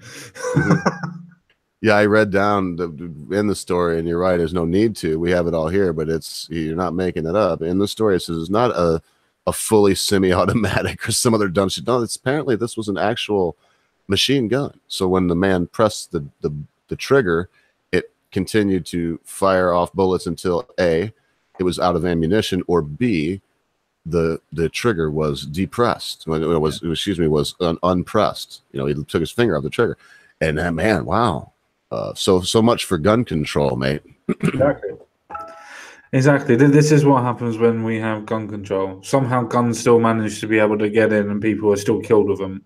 In fact, even if you didn't have the gun, people were still killed. 3 people were killed last night with knives. And the fact that our government decides that, and judges, the fucking sensible people that are supposed to be the ones enforcing our laws, are now suggesting that, what we should do is we should blunt the end of the knives. Yes, for the ones that are going to be sold now, that's going to work really well. That's going to work really well. What about all the knives that are already out there? What about all the people that already have fucking knives and actually bring them with them? What about all the people that can make their own knives? Because it's not that hard. All you need is hot fucking metal and shape it. It's not fucking hard. In fact, you can make a knife out of a fucking toothbrush. It's hard for me because we need city folk. We need the folk in the city that are more than willing to have their knives blunted so that they can sleep easy at night and not worry about the threat of some Pakistani or possibly some islander, maybe from Jamaica, stabbing them. Therefore, they will be bludgeoned with the blunt end of a very long, apparently sharpened bladed weapon. We need the city dwellers, but let's remember that the people in the world, when the Germans are flying over bombing and actually get shot down when they fall, the people that blast those Germans to death with shotguns and impale them with pitchforks, they all have the right to bear arms, and they don't want to live that way. So if you want to live that way, fine, but don't impose laws. Don't make sanctions and put in place ordinances and pass legislation to blunt the end of someone's knife. In fact, why don't you give this person inside this car here, common sense, the right to bear arms, where they could have a Sig Sauer P2380, pull it out and shoot this individual. I agree, especially with the next story. Yeah. Well, it's all the same. I thought that's why you had them together, and it flows so nice together. Yeah, kind of. It's like, what's the difference? They talk about blunt and knife. In the end, excuse me, a knife. You can go to your local junkyard. I know you have them there, auto parts store. And you can go to your local junkyard and you can get the spring, a leaf spring out of the back of a small truck, and you can make one of the most powerful ballistas. It will shoot a frickin', if you make it out of like carbon fiber or aluminum, it'll shoot a projectile straight through 5 cop cars and the cops that are in them. You know what I mean? Or you can make a sword out of it, or a knife. You can do so many things. You take an old saw blade and make. The point is, you don't need, especially when it comes to weapons like this, because we're getting into the idea that, okay, they banned guns. Now people are still dying apparently with machine guns, but now they're going to blunt knives. Okay, what's next? They think of the London Bridge attacks. That was a car and knife. So you blunted the knives, take the cars away. Because you think of Nice, didn't they use a car in Nice? The truck in Nice, truck attacks. It's crazy. It's funny that you actually say that, because when I tweeted this story out, with the title from myself, actually saying, "Oh, we should ban cars now, because obviously they're causing too much trouble." Yeah, well, they pollute the earth, and somebody could take that car and run people over with it. Exactly. But apparently, this is just out of this world. Maybe you'll let me play a little bit of it without sound, and you can see it. But cyclists filmed in terrifying zombie killer knife attack on motorist in broad daylight in South London. Look at this young man. Look at that. I'm no pussy, common sense. I don't want to act like a pussy. Okay, big ass knife. Okay, right. If I'm in my car and I've got nothing in there but maybe like a tire iron or something, Look Man, how stone cold his face is. He look at doesn't that. even look angry. He just looks fucking dead set Blank. on doing something. Looks like Michael fucking Myers, doesn't he? Well, yeah, I You're suppose so. you're Wrong color. well, maybe a different pigment, but do you? I mean, I'm just talking about the face. He looks like he's got Yeah, a yeah. damn mask, Stone like you cold. said, just a Stone mask of fucking cold. benign stone coldness. So this I this is wonder if a he's Somali. if he survived, I think so, but I think they did run him over here. No. I said I wonder if he is Somali. Oh, look at this kicking! Look at this Yep. attacking the car with the knife there. Look at this. I would be, I'd be running that motherfucker. Oh man, run that Yeah, shit. I would be using my car as a No, fucking no, weapon at that no point. way. Yeah, no, The good no. thing I is you see got the two knife. people coming And look at over. these boys. Look at these lads. Yeah, yeah. Look at these lads. They're coming at him. He's got look at it. These lads got balls. Look, that motherfucker's out of there. Common sense. He abandoned car. Abandoned car. Grabbed the Yeah, I fucking would colors. have done as well. I would have run this. I'd have been gone. Look, he's got plenty of room. I'd have run his bike down and been gone. I'd have given it some room and let him know and the way by like charging him a little bit that if you want it, dude, I will run you over. Wouldn't that be what would they do to you in England? Would he be in trouble if he'd have ran the dude down at that point?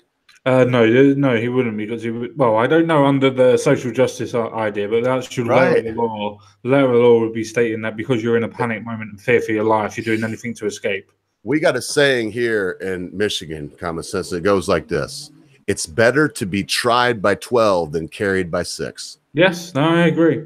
I completely and actually fucking agree with that.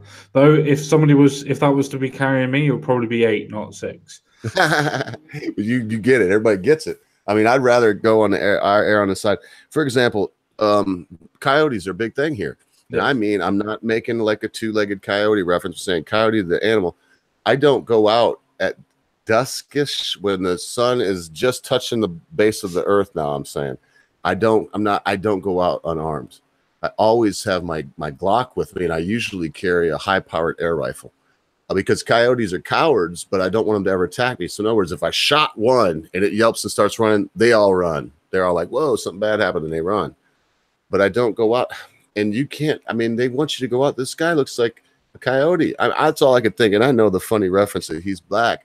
But man, when I see him, he looks like fucking Jason, man, from Friday the 13th. Looks like he's got a mask on of just utter boom, especially in that one shot where he's just... He would have, if he could have got to. What do you think would have happened if he'd have got the door open with that knife? Stabbed him about 4 or 5 times. He would have. It wouldn't have been hitting. He would have stuck. That thing looked like it's got to be 12 inches long. Got to be fucking. What would that be? 24. It's got to be 30 centimeters long. It's almost a sword. That's not a knife. That's almost a sword. It is a short sword. Yeah. It's definitely, what do they call that? A poignard. It's a fucking poignard. It just ain't shaped right. But to be fair, when I tweeted this out, because I tweeted it out twice. When I tweeted it out the second time, I asked the question. I bet you he's foreign. And looking at him, I would lay money down. And you know what I'm like when he's not British. Yeah, no, but I would actually even go to a point of saying that he is Somali. I would lay money down and say that he is Somali. I will say that without any prejudice or anything else like that. I would lay money down that he is Somali. If he opened his mouth and started talking, he would not sound like an Englishman. And I've met many a black person. That's one thing I could say about it. And this might sound racist. I guess it is one of the racist things about me. If I had to be perfectly honest about it, I just don't think it's a bad racist thing. Is the thing that's always struck me about the black English people is how the ones that I've met, and they were in a place of higher learning, and there were only about 15 of this group that came for 2 semesters that I met. But to make a long story short, they were vicious. I remember Danella, man, this chick was crazy, about 6 foot tall. I think her family came from Jamaica, but she had a Birmingham accent, and you did not want to call her anything but English and Burmese. What did she say? A Burmese or something? Burmese. Yeah, and that's what she was. And same with all of them. And I always... Or Brummie, sorry. This sounds so racist. I'm just going to say it because I have no better way to say it. Take this as you will, but please understand this from my heart. I've always looked at your black people and thought, why can't our majority of black people be like the majority that I know from England that are not African English? You call them African English, they want to fight you the second time you do that. The ones that I knew, again. I'll never forget Andre from Manchester, because him and Craig from Birmingham, they would argue about their sports team that they loved. It was football. I don't remember, Manchester United against somebody else or something. And anyway, I ain't gonna make this drawn out. But I agree with you. I bet when this gentleman opened his mouth, he would not sound like Craig. Craig, you got to smile when you say his name. A black man that I know from England that was English to the bone. If you cut him, blue blood flowed out, and he cried "Hail to the Queen" every night before he went to bed. Sorry, nobody's that English. Not even the British is that English. But as close as you can get, he's as English as you or the Britisher. He really is. Yeah, definitely. I agree with that. But that's the thing that I've always said. If you integrate, then people become your nationality anyway, and then it's just a case of having.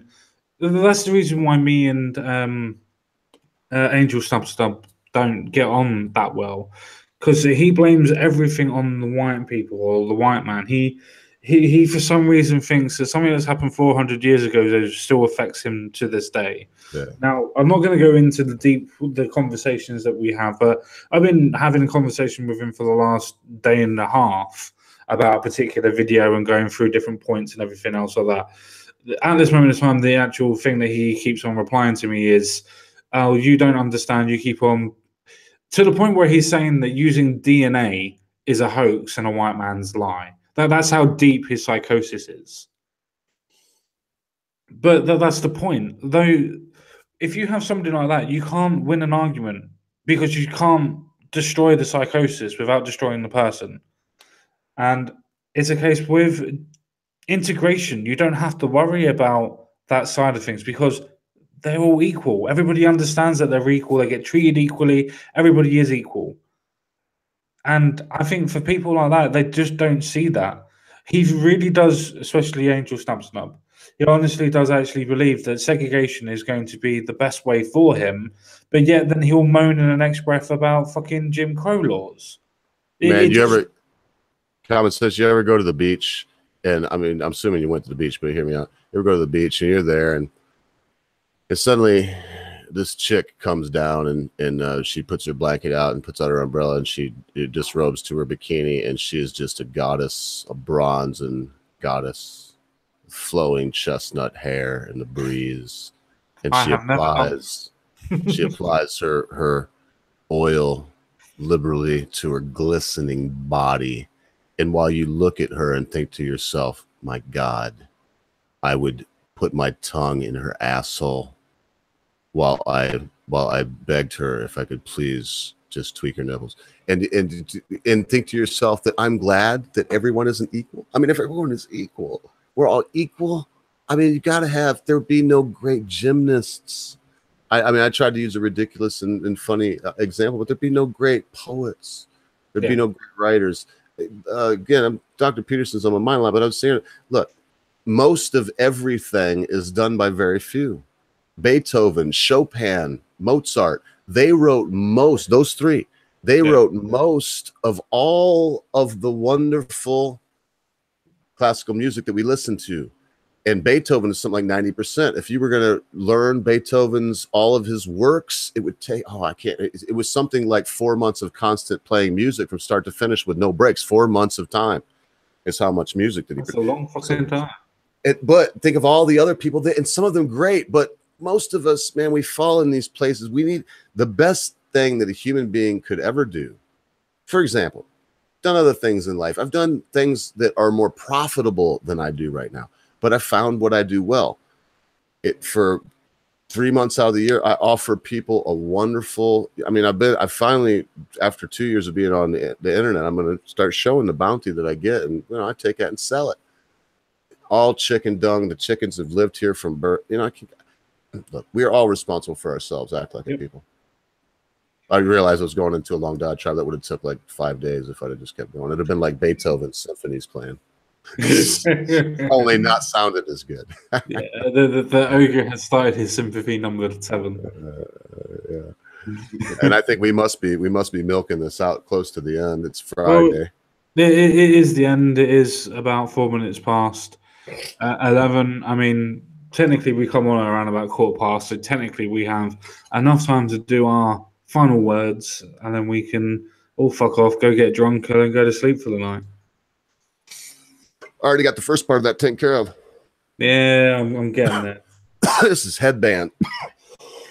Oh my goodness. I just marijuana is such a I'll tell you the truth.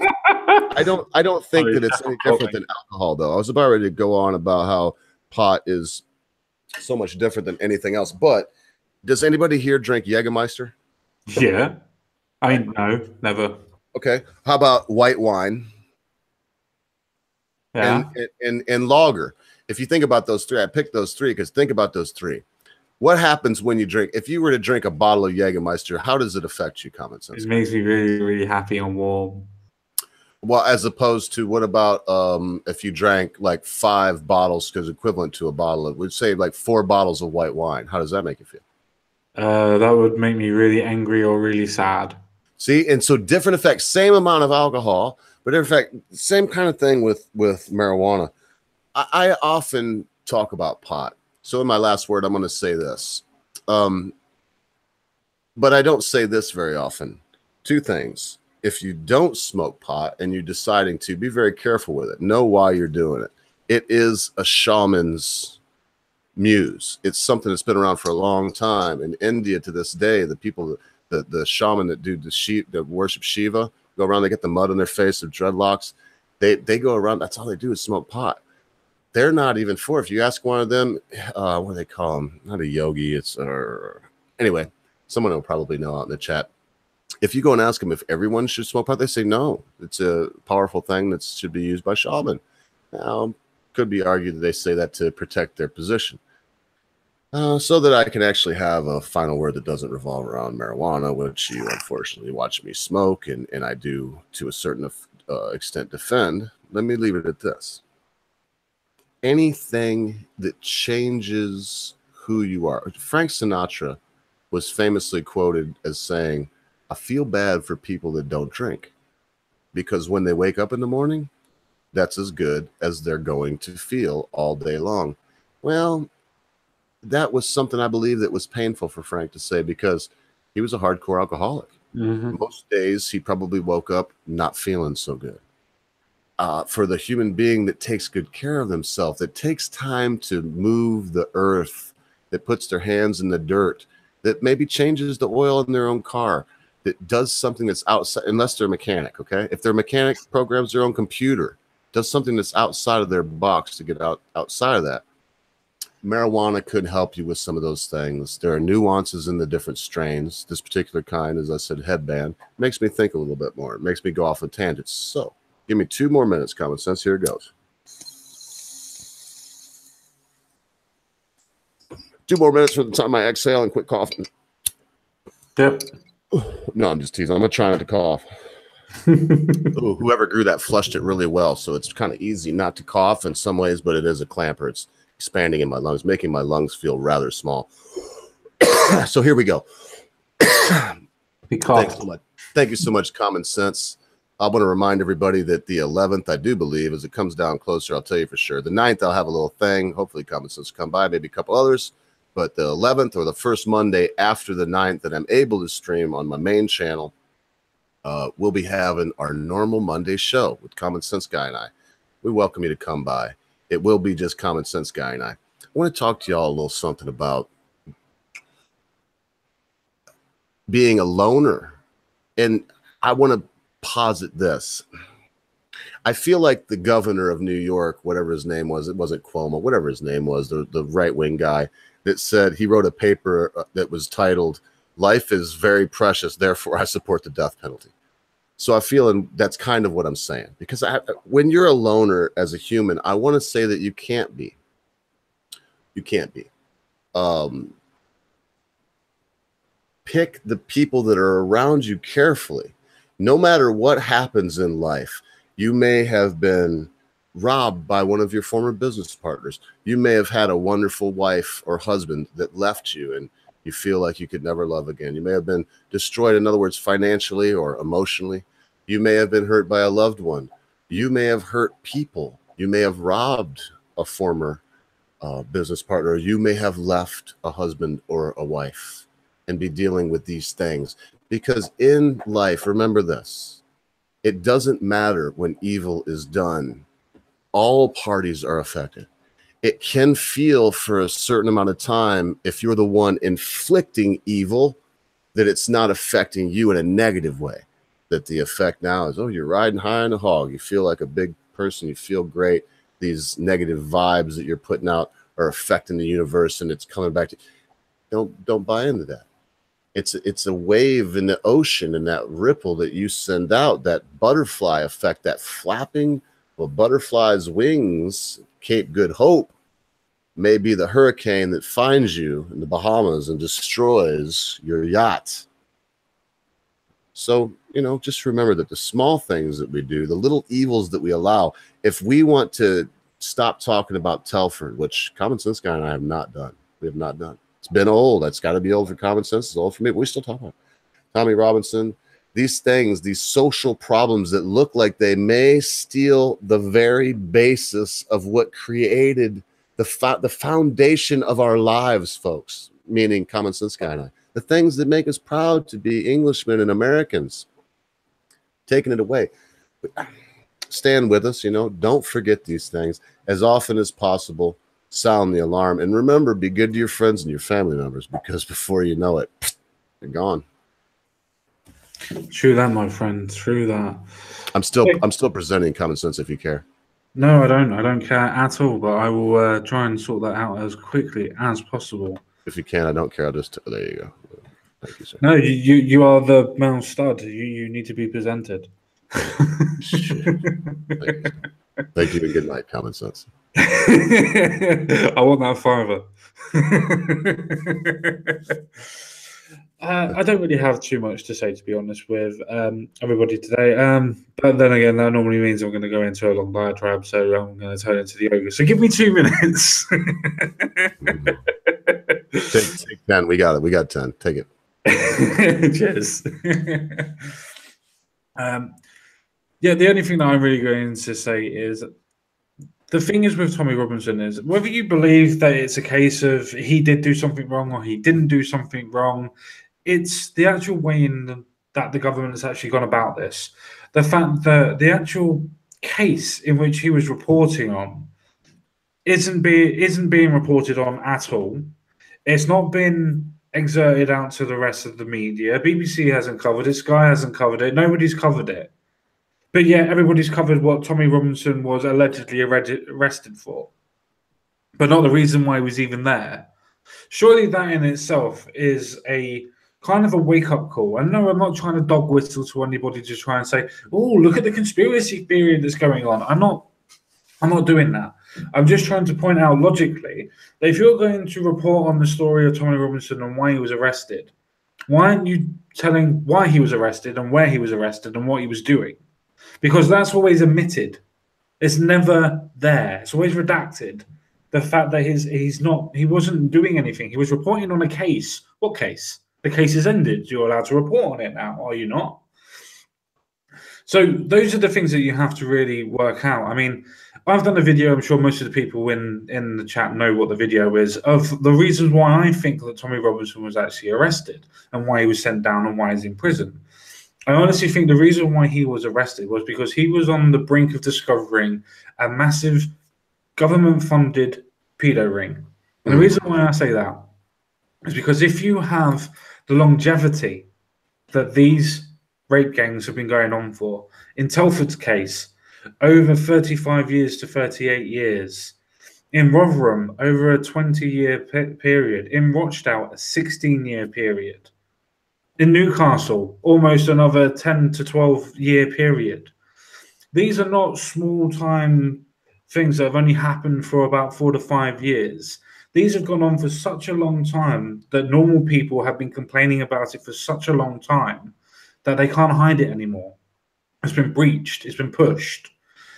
It's a case that they couldn't hide it anymore. The fact that they even tried to shows you that they had some form of involvement into it. People do not hide evidence when it's a case of, I'm scared of being called racist. They don't do that. They only hide evidence when it's going to affect them. They only fire people when it's going to affect them. They only silence people when it's going to affect them or somebody that they're being paid for or paid by.